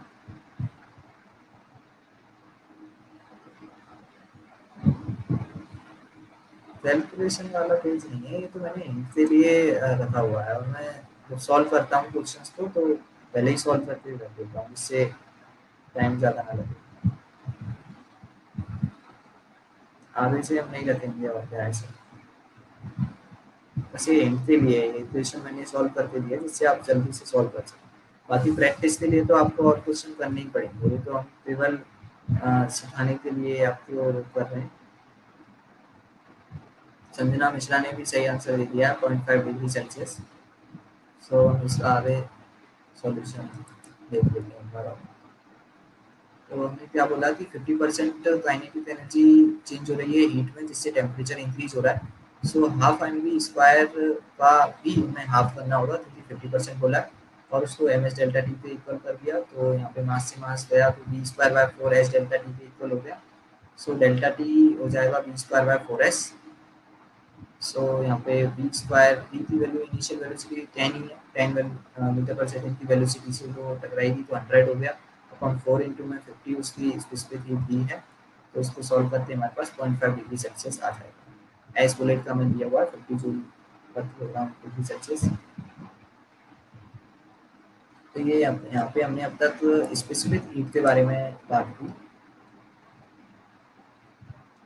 स्पेसिफिक हीट के बारे में हमने बात की। अब हम यहाँ पे अपनी दूसरी टर्म पढ़ेंगे। जैसा कि मैंने बोला कि हमारे पास 3 टर्म है, स्पेसिफिक हीट है ना, और हीट कैपेसिटी एंड तीसरा लेटेंट हीट। तो हीट कैपेसिटी के बारे में हम बात करेंगे। तो हीट कैपेसिटी और स्पेसिफिक हीट में कोई ज़्यादा बड़ा डिफरेंस नहीं है। स्पेसिफिक हीट जो थी वो यूनिट मास के लिए थी। यूनिट मास के लिए हमने 1 केल्विन या 1 डिग्री सेल्सियस से टेम्परेचर को इंक्रीज किया था, उसको हमने स्पेसिफिक हीट बोला था। बस यहाँ पे क्या होगा कि हम टेम्परेचर चेंज कर रहे हैं सब्सटेंस का, लेकिन वो किसका गिवन मास का करता है, मतलब हमें यहाँ पे ये फिक्स नहीं है कि यूनिट मास लेना है, एम मास होगा कोई, उसका हम टेम्परेचर यहाँ पे चेंज करेंगे। तो यहाँ पे हमें मास से डिवाइड करने की कोई रिक्वायरमेंट नहीं होगी, मास से डिवाइड नहीं करना होता है। तो यहाँ पे हम डायरेक्ट बोल सकते हैं कि जो एच होगा, मतलब एच से रिप्रेजेंट करते हैं हीट कैपेसिटी या थर्मल कैपेसिटी को, तो वो होगी पर यूनिट टेम्परेचर चेंज करने के लिए रिक्वायर्ड हीट, यानी क्यू अपॉन डेल्टा टी। तो एच इज इक्वल्स टू क्या होगा, क्यू अपॉन डेल्टा टी, है ना, और Q is equals to H delta T हो जाएगा। और अब हमें पता है, हमने स्पेसिफिक हीट को क्या बोला था, यूनिट मास के लिए टेम्परेचर चेंज करने के पर जो एनर्जी रिक्वायर्ड होगी वो, जबकि यहाँ पे क्या है एम मास के लिए, तो अगर हम उसी में एम से मल्टीप्लाई कर दें तो क्या हमें स्पेसिफिक मतलब हीट कैपेसिटी नहीं मिल जाएगी क्या। तो इसलिए हम जो एच है उसको हम एस इंटू एम लिख सकते हैं या सी इंटू एम लिख सकते हैं, एम सी और एम सी, एम एस और एम सी बोल सकते हैं। तो यहाँ पे हमारे पास रिलेशन आता है H is equal to M S या H is equal to M C. ये बस हमें याद रखना है रिलेशन की हीट कैपेसिटी और स्पेसिफिक हीट कैपेसिटी में क्या रिलेशन। स्पेसिफिक हीट कैपेसिटी है यूनिट मास के लिए, जबकि हीट कैपेसिटी है कोई भी मास जो गिवन है एम मास उसके लिए। तो H is equal to M S आता है, तो Q is equal to M S delta T की जगह क्या हो जाएगा, Q is equal to H delta T. यहाँ पे हम यूनिट निकाल सकते हैं हीट कैपेसिटी की, Q upon delta T, Q हो जाएगा जूल में, अपॉन डेल्टा टी हो जाएगा डेल्टा टी का केल्विन में। तो जूल पर केल्विन और सीजीएस में देखें तो कैलोरी पर केल्विन हो जाएगा, कैलोरी पर केल्विन भी हो सकता है यूनिट, कैलोरी पर डिग्री सेल्सियस, एक ही बात है। अब थर्मल जैसे हमने बोला था स्पेसिफिक हीट कैपेसिटी किस पे डिपेंड करती है, केवल मटेरियल प्रॉपर्टी पर, सब्सटेंस पे डिपेंड करती है, मास पे डिपेंड नहीं करती, क्योंकि वहां हमने यूनिट मास लिया है। जबकि हीट कैपेसिटी जो है वो मास पे भी डिपेंड करती है, क्योंकि यहाँ पे हमने गिवन मास देखा है, मास को चेंज करेंगे तो हीट कैपेसिटी चेंज हो जाएगी। 10 ग्राम के लिए कुछ अलग वैल्यू आएगी और उसी सब्सटेंस की अगर 20 ग्राम ले लिया तो वैल्यू बदल जाएगी। तो ये मास के साथ में क्या हो रही है, चेंज। सो हम बोल सकते हैं thermal capacity of a body depends upon mass of the substance and nature of the substance. Nature और सब्सटेंस दोनों पे डिपेंड करेगा, जबकि स्पेसिफिक हीट कैपेसिटी केवल और केवल किस पे डिपेंड करती है, नेचर पे, ना कि मास पे।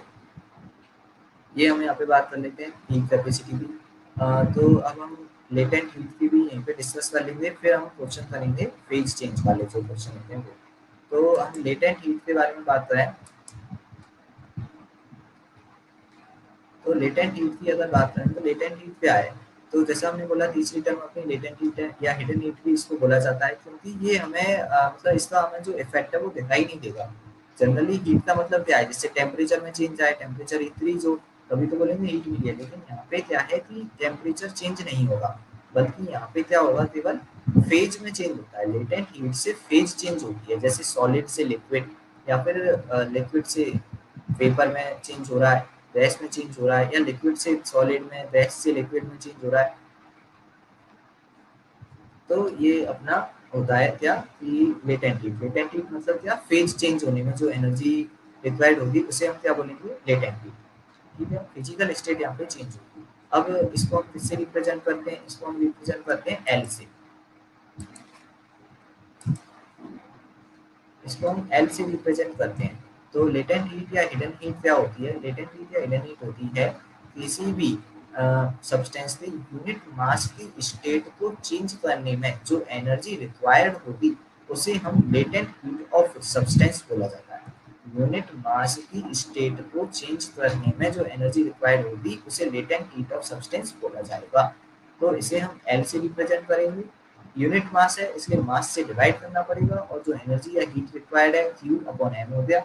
सो L इज इक्वल टू हो जाएगा Q upon M, Q is equal to हो जाएगा एम एल, मतलब जो हीट है फिजिकल स्टेट चेंज होने में जो हीट रिक्वायर्ड है वो क्या होगी, एम एल की इक्वल, एम हो गया मास, एल हो गई लेटेंट। अब हमारे पास लेटेंट हीट दो टाइप की आती है, एक होता है लेटेंट हीट ऑफ फ्यूजन और एक होता है latent heat of vaporization. Latent heat of fusion जो है वो कब होगी, जब मेल्टिंग होगी, जैसे आइस की मेल्टिंग होगी, है ना, तो वो होगी, मतलब सॉलिड से लिक्विड स्टेट में चेंज हो रहा है ना कोई सब्सटेंस, तो वहाँ पे हम लेटेंट हीट ऑफ फ्यूजन की बात होगी। और लेटेंट हीट ऑफ वेपराइजेशन जब लिक्विड से वेपर स्टेट में जाएगी, जैसे वाटर से क्या बन रही है, स्टीम बन रही है, तो लिक्विड से वेपर स्टेट में कन्वर्ट होगा, तो हम लेटेंट हीट ऑफ वेपराइजेशन का यूज करेंगे, एलवी से रिप्रेजेंट करेंगे इसको। हमें यूनिट हमने देखी ली कि क्यू अपॉन एम होगी, तो जूल पर किलोग्राम या कैलोरी पर ग्राम होती है। ठीक है, यहाँ पे अगर हम देखें तो लेटेंट हीट ऑफ फ्यूजन की जो वैल्यू है वाटर के लिए वो कितनी होती है, फ्यूजन और वेपराइजेशन की, तो latent heat of fusion for water कितनी होती है 80 कैलोरी पर ग्राम या 336 किलो जूल पर kilogram. And latent heat of vaporization जो होती है वो कितनी होती है 540 कैलोरी पर ग्राम और 2260 किलो जूल पर किलोग्राम। तो हमें केवल कैलोरी वाली वैल्यू याद रखनी है यहाँ भी। Latent heat of fusion 80 calorie पर gram and latent heat of vaporisation 540 calorie पर ग्राम वाटर की वैल्यू आती है। ये वैल्यू हमें दोनों याद रखनी है। और फिर इसके बाद अब हम क्वेश्चंस करेंगे। क्वेश्चन में हम तीनों का यूज करेंगे, मतलब मेन तो हम दो का यूज करेंगे, स्पेसिफिक हीट कैपेसिटी और लेटेंट हीट का। तो यहाँ पे हम कैसे क्वेश्चन करेंगे, हम फिजिकल स्टेट चेंज होगी, जैसे आइस है वो मेल्ट होकर वाटर में कन्वर्ट होगी या फिर और भी आगे कन्वर्ट स्टीम में कन्वर्ट होगी। तो यहाँ पे अब हम दो टाइप के फॉर्मूला का यूज करेंगे, एक तो होगा Q is to M S delta T और एक होगा Q is to M L. Q is to M S delta T का यूज हम जब करेंगे जब फिजिकल स्टेट चेंज नहीं होगी और केवल टेम्परेचर में चेंज आएगा, तो वहाँ पे हम Q is to M S delta T का यूज करेंगे। और जबकि Q is to M L या लेटेंट हीट वाले फॉर्मूले का यूज हम करेंगे जब जब यूज करेंगे जब फिजिकल स्टेट चेंज होगी, जैसे आइस से वाटर, वाटर से वेपर, वाटर से सॉलिड, ये सारी चीजें जब हम फिजिकल स्टेट चेंज होगी तो उसमें यूज करेंगे लेटेंट हीट वाले फॉर्मूले Q is to M L का। इसमें टेम्परेचर में चेंज नहीं आएगा, ठीक है। तो उसके ऊपर अब हम क्वेश्चन करेंगे। तो अगर इसमें हम वैल्यू हमने देखी है, ये वैल्यू मैंने फिर से एक बार और रिवाइज कर सकते हैं। Value for water, specific heat capacity और लेटेंट हीट ऑफ की वैल्यू आ रही थी। स्पेसिफिक हीट की वैल्यू हमने देखी थी वाटर के लिए 1 कैलोरी पर ग्राम डिग्री सेल्सियस, आइस और स्टीम के लिए 0.5 and latent heat of fusion for water 80 and vaporization थी 540 कैलोरी पर ग्राम।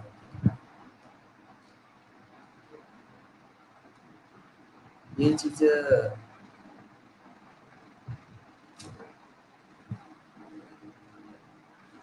ये चीज़ अब यहाँ पे जैसे फॉर्मेट के रूप में मैंने बना दिया है कि हम यहाँ पे कैसे क्वेश्चन को सॉल्व करेंगे। इसी क्वेश्चन के थ्रू ही हम समझेंगे। वैसे तो बस यही है कि आइस है, मानते चलो कि हमें -20 डिग्री सेल्सियस पे आइस दी है, उसको हमें चेंज करना है कि मतलब इसको हमें 120 डिग्री सेल्सियस स्टीम पे ले जाना है ना। तो उसको हमें कैसे करेंगे, सबसे पहले आइस को हमें 0 डिग्री सेल्सियस पे लाना होगा, तो temperature change, physical state same होगी, तो यहाँ पे जो हीट होगी वो एम एस डेल्टा टी से आएगी, क्योंकि टेम्परेचर में हमने इंक्रीज किया ना, तो फिजिकल स्टेट तो सेम रही है, टेम्परेचर चेंज हुआ है, तो इसलिए एम एस डेल्टा टी होगी हीट रिक्वायर्ड जो भी, उसे हमने Q1 नाम दे दिया।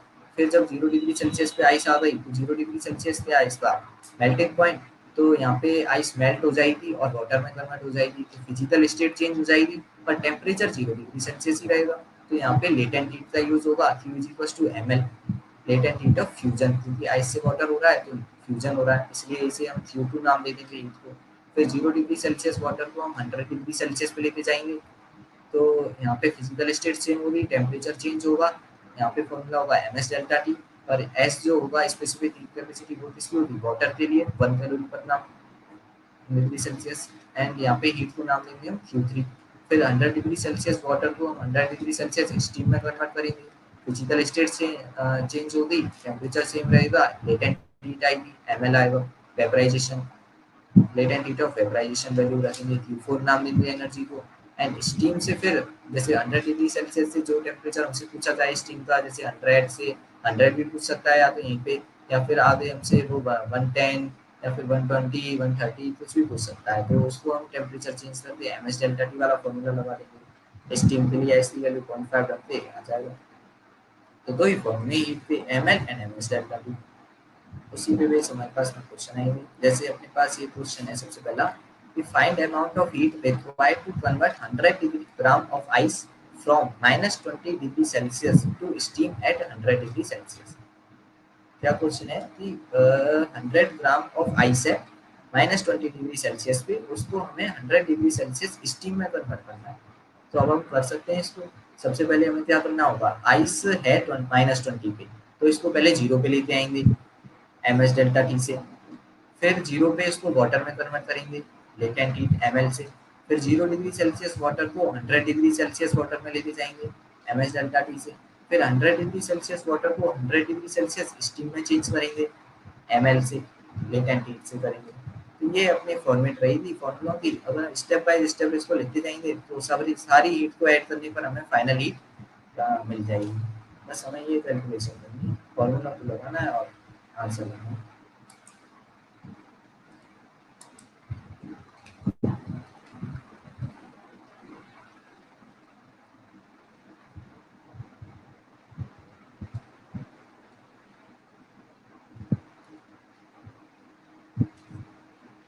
तो इसका इसको मैं खुद ही सॉल्व करूँगा क्वेश्चन को।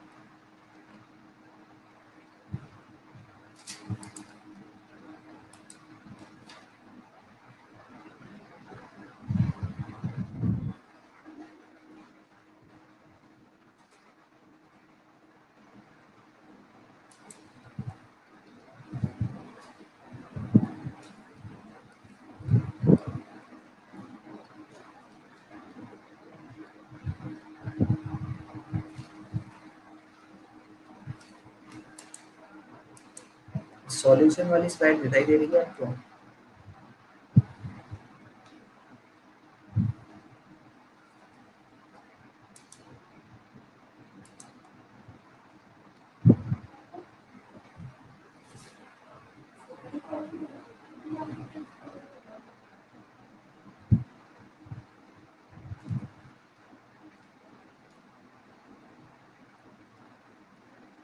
तो ये अपनी स्लाइड आ गई है।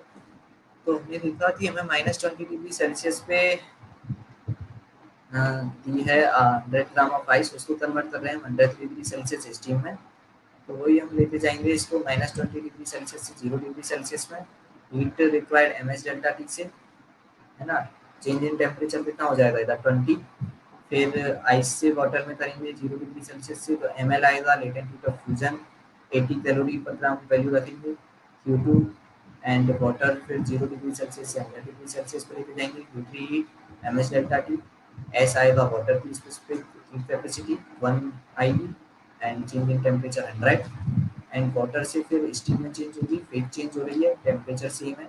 Q4 हीट आएगी ml, latent heat of vaporization, जो होगी है 540 कैलोरी पर ग्राम। तो यहाँ पे हम इसको सारी जो वैल्यू है तो ऐड कर देंगे, Q1 plus Q2 plus Q3 plus Q4। मास को कॉमन ले लेंगे और फिर बस हमें सबसे पहले जो आइस की जो आइस में जो चेंज हो रहा है टेम्परेचर में वो रखेंगे। तो आइस के लिए स्पेसिफिक कैपेसिटी 0.5 या हाफ हो गई। चेंज इन टेम्परेचर 20, क्योंकि -20 से 0 हो रहा है, फाइनल टेम्परेचर 0 है तो 20 हो गया। लेटेंट हीट ऑफ फ्यूजन फिर वही ml जो आइस से वाटर में कन्वर्ट हो रहा है, तो लेटेंट हीट ऑफ फ्यूजन कितनी है 80। एंड फिर वाटर से वाटर ml डेल्टा टी, तो वाटर के लिए 1 इंटू चेंज इन टेम्परेचर 100। फिर वाटर से steam mlv Q4, latent heat of vaporisation 540 रख दिया, मास आ गई हमने रख दिया 100 ग्राम। तो इसको जब सॉल्व करेंगे 10 80 प्लस 10 90 हो जाएगा। 90 प्लस 100 हो जाएगा, 90 प्लस 540 630 हो गया, 100 हो गया 730 इंटू 100 तो 7300 आंसर आ जाएगा कैलोरी में। कैलोरी में आएगा ये आंसर। इसको हम अगर ऑप्शन के हिसाब से सेट कर लेंगे, अगर ऑप्शन किसमें है केल्विन मतलब जूल में, तो जूल में भी कन्वर्ट कर सकते हैं इसको डिवाइड करके, ये अपने पास में आ जाएगा। 73 इंटू 10 पावर 3 कैलोरी बिल्कुल सही आंसर दिया है। 74 कैलोरी जो आंसर दिया है वो 74 शायद कैलकुलेशन में मिस्टेक हो गई होगी, क्योंकि 100 वगैरह से मल्टीप्लाई नहीं किया है मैंने शायद, वैसे तो वैल्यू पूरी सही सॉल्व की है। 73 इंटू 10 पावर 3 सही आंसर। शिवाकांत, अनुष्का, ज्योति, लगभग सबने सही आंसर दिया है।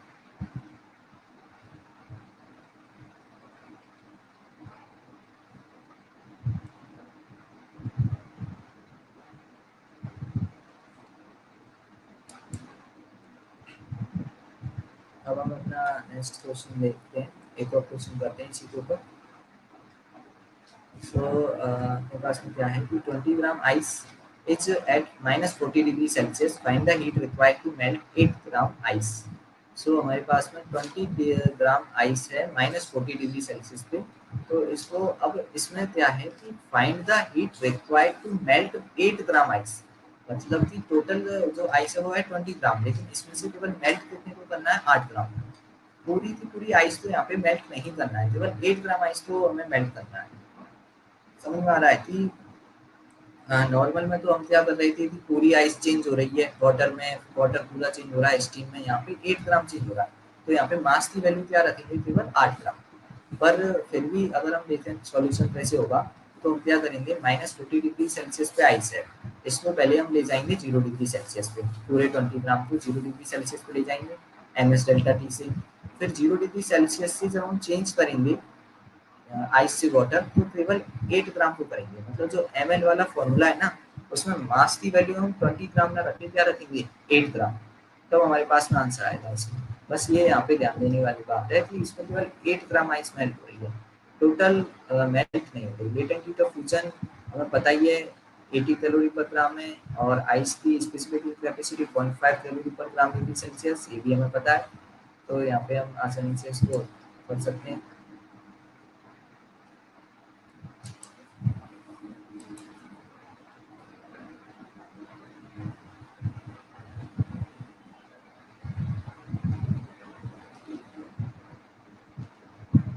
ग्राम तो किलोग्राम में क्यों कन्वर्ट करेंगे, आंसर तो हमारे पास कैलोरी में है ना, ऑप्शन सारे कैलोरी में है, ऑप्शन सारे कैलोरी में है, सीजीएस यूनिट है, तो इसलिए उसको हमें चेंज करने की जरूरत नहीं होगी ग्राम में। अगर ऑप्शन जूल में होते तो हमें फिर यहाँ पे सारी वैल्यू चेंज करनी पड़ती लास्ट में। संजना मिश्रा ने सही आंसर दिया 1040 कैलोरी। प्रतीक्षा उपाध्याय ने भी सही आंसर दिया है 1040 कैलोरी।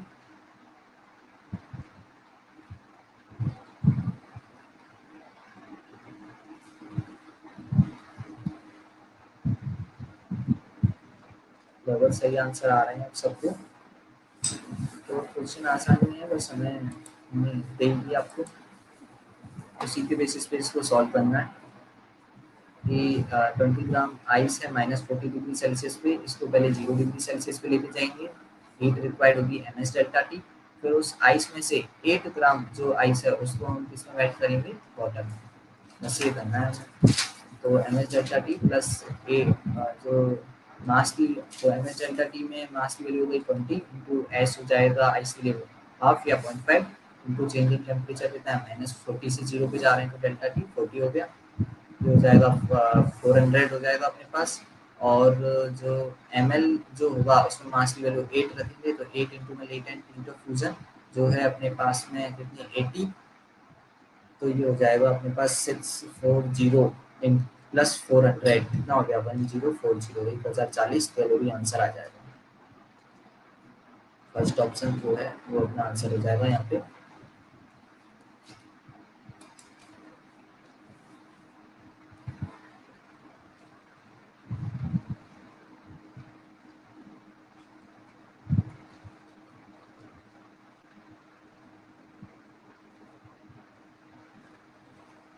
सिली मिस्टेक नहीं करनी है पेपर में, प्रतीक्षा उपाध्याय सिली मिस्टेक ही तो होती है मेन पेपर में। हमें अपनी एक्यूरेसी को सही करना है, जितनी ज़्यादा एक्यूरेसी होगी उतनी ज़्यादा स्कोर होगा नीट, ये हमारी वो रहती है। अब हमारे पास एक और क्वेश्चन है, उसको हम और देख लेते हैं, फिर इसके बाद हम आज की क्लास को यहीं पे समाप्त करेंगे।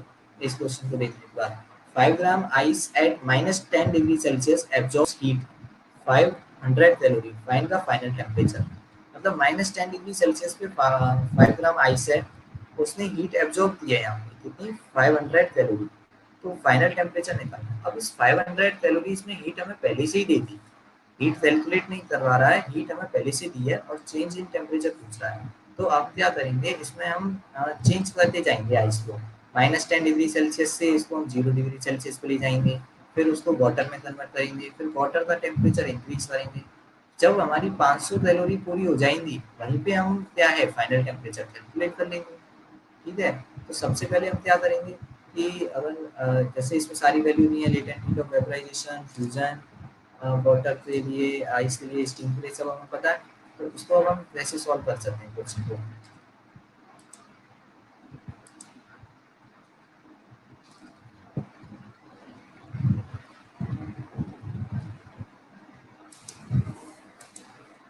मैं सॉल्व कर देता हूँ इसको। तो इस क्वेश्चन में क्या है, -10°C पे आइस है, हमें हीट मतलब फाइनल हीट हमें पता है, हमें केवल फाइनल टेम्परेचर निकालना है, तो हम तो इसको चेंज करते जाएंगे आगे। सबसे पहले -10 डिग्री सेल्सियस आइस को हम 0 डिग्री सेल्सियस आइस पे लेके आएंगे, तो यहाँ पे जो हीट रिक्वायर्ड होगी वो होगी एम एस डेल्टा टी। इसको कैलकुलेट करें तो मास की वैल्यू कितनी, 5 ग्राम। आइस के लिए स्पेसिफिक हीट कैपेसिटी हाफ या 0.5, चेंज इन टेम्परेचर 10। सो ये कितना हो गया अपने पास में, 25 कैलोरी हो गया।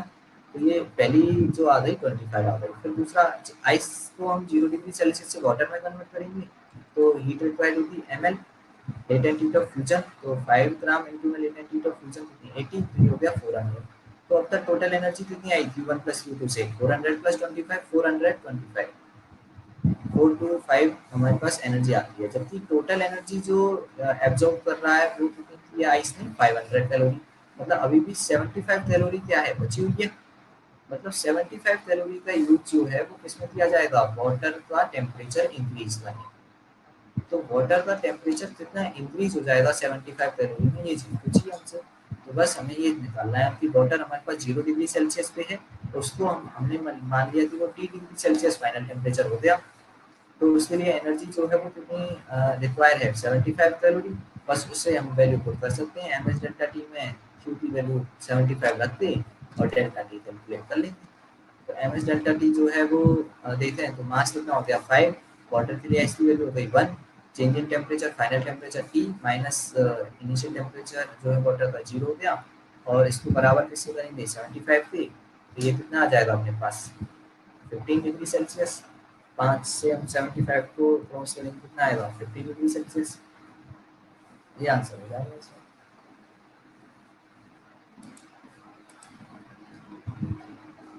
सही आंसर आ गए हमारे पास लगभग। दीक्षा, अनुष्का, संजना, अभिषेक, शिवाकांत, सबने आंसर। पीडीएफ में एक साथ में शेयर कर दूंगा, 3-4 लेक्चर की एक साथ में टेलीग्राम चैनल पे डलवा देंगे हम पीडीएफ।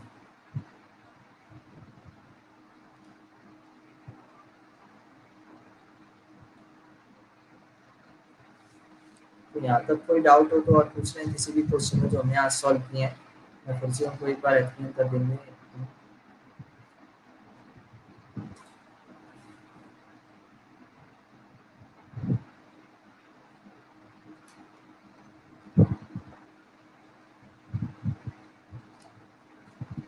आइस पे एस का वैल्यू 0.5 ही तो होता है, और क्या लिया है हमने, 0.5 ही तो होता है। देवर भारद्वाज पूछ रहे हैं कि आइस पे एस का वैल्यू 0.5 होता है क्या। हमने इतने सारे क्वेश्चंस में 0.5 ही तो वैल्यू ली है, 0.5 ही होता है, वो कितना होता है।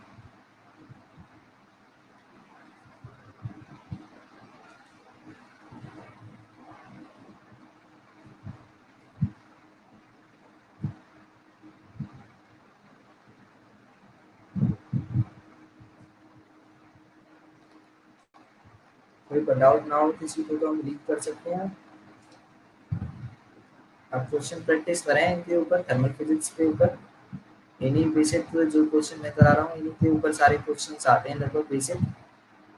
और इससे आगे अब हम कैलोरीमेट्री खत्म होने के बाद में केटीजी और हीट ट्रांसफर, थर्मोडायनेमिक्स वगैरह स्टार्ट करेंगे, जो बहुत ही ज़्यादा इम्पोर्टेंट होगा क्वेश्चन।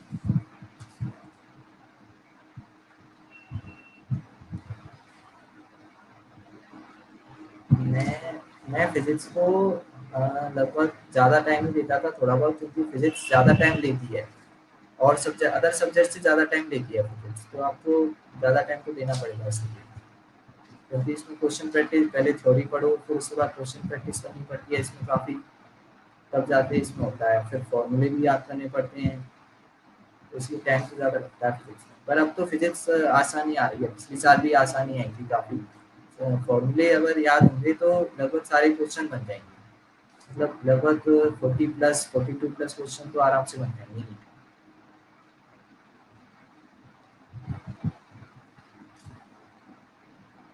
तो हमें तो बस क्या करना है, मैंने तो मतलब जैसे किया था कि फॉर्मूलों को एक अलग से उसकी नोटबुक बना लो और उसमें सारे चैप्टर्स के फॉर्मूले नोट करो शॉर्ट में, और उनको फिर डेली रिवाइज करें, तो लास्ट तक सारे फॉर्मूले याद हो जाते हैं।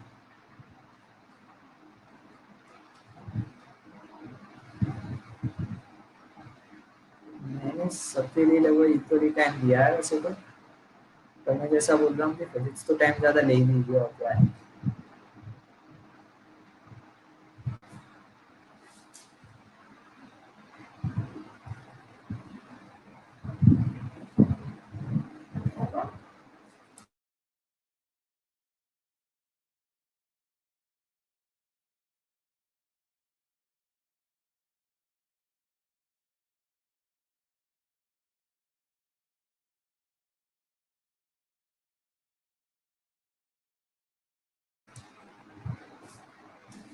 आज से स्टार्ट कर देना क्वेश्चन प्रैक्टिस करना। Thank you Anshu, thank you money. हाँ, मैं अपनी टिप्स देते रहा करूँगा, बस आप पढ़ते रहें ढंग से। बीच बीच में मैं आपको गाइड करता रहूँगा कि कैसे हमें क्या पढ़ना है क्या नहीं पढ़ना है, इन सब चीज़। बस आप डेली क्लास में लाइव जुड़ेंगे तो आपको कोई प्रॉब्लम नहीं होगी। कोई भी डाउट वगैरह हो तो आप लाइव में पूछ सकते हैं, तो इसलिए लाइव में जुड़ना आपके लिए ज़्यादा सही रहेगा।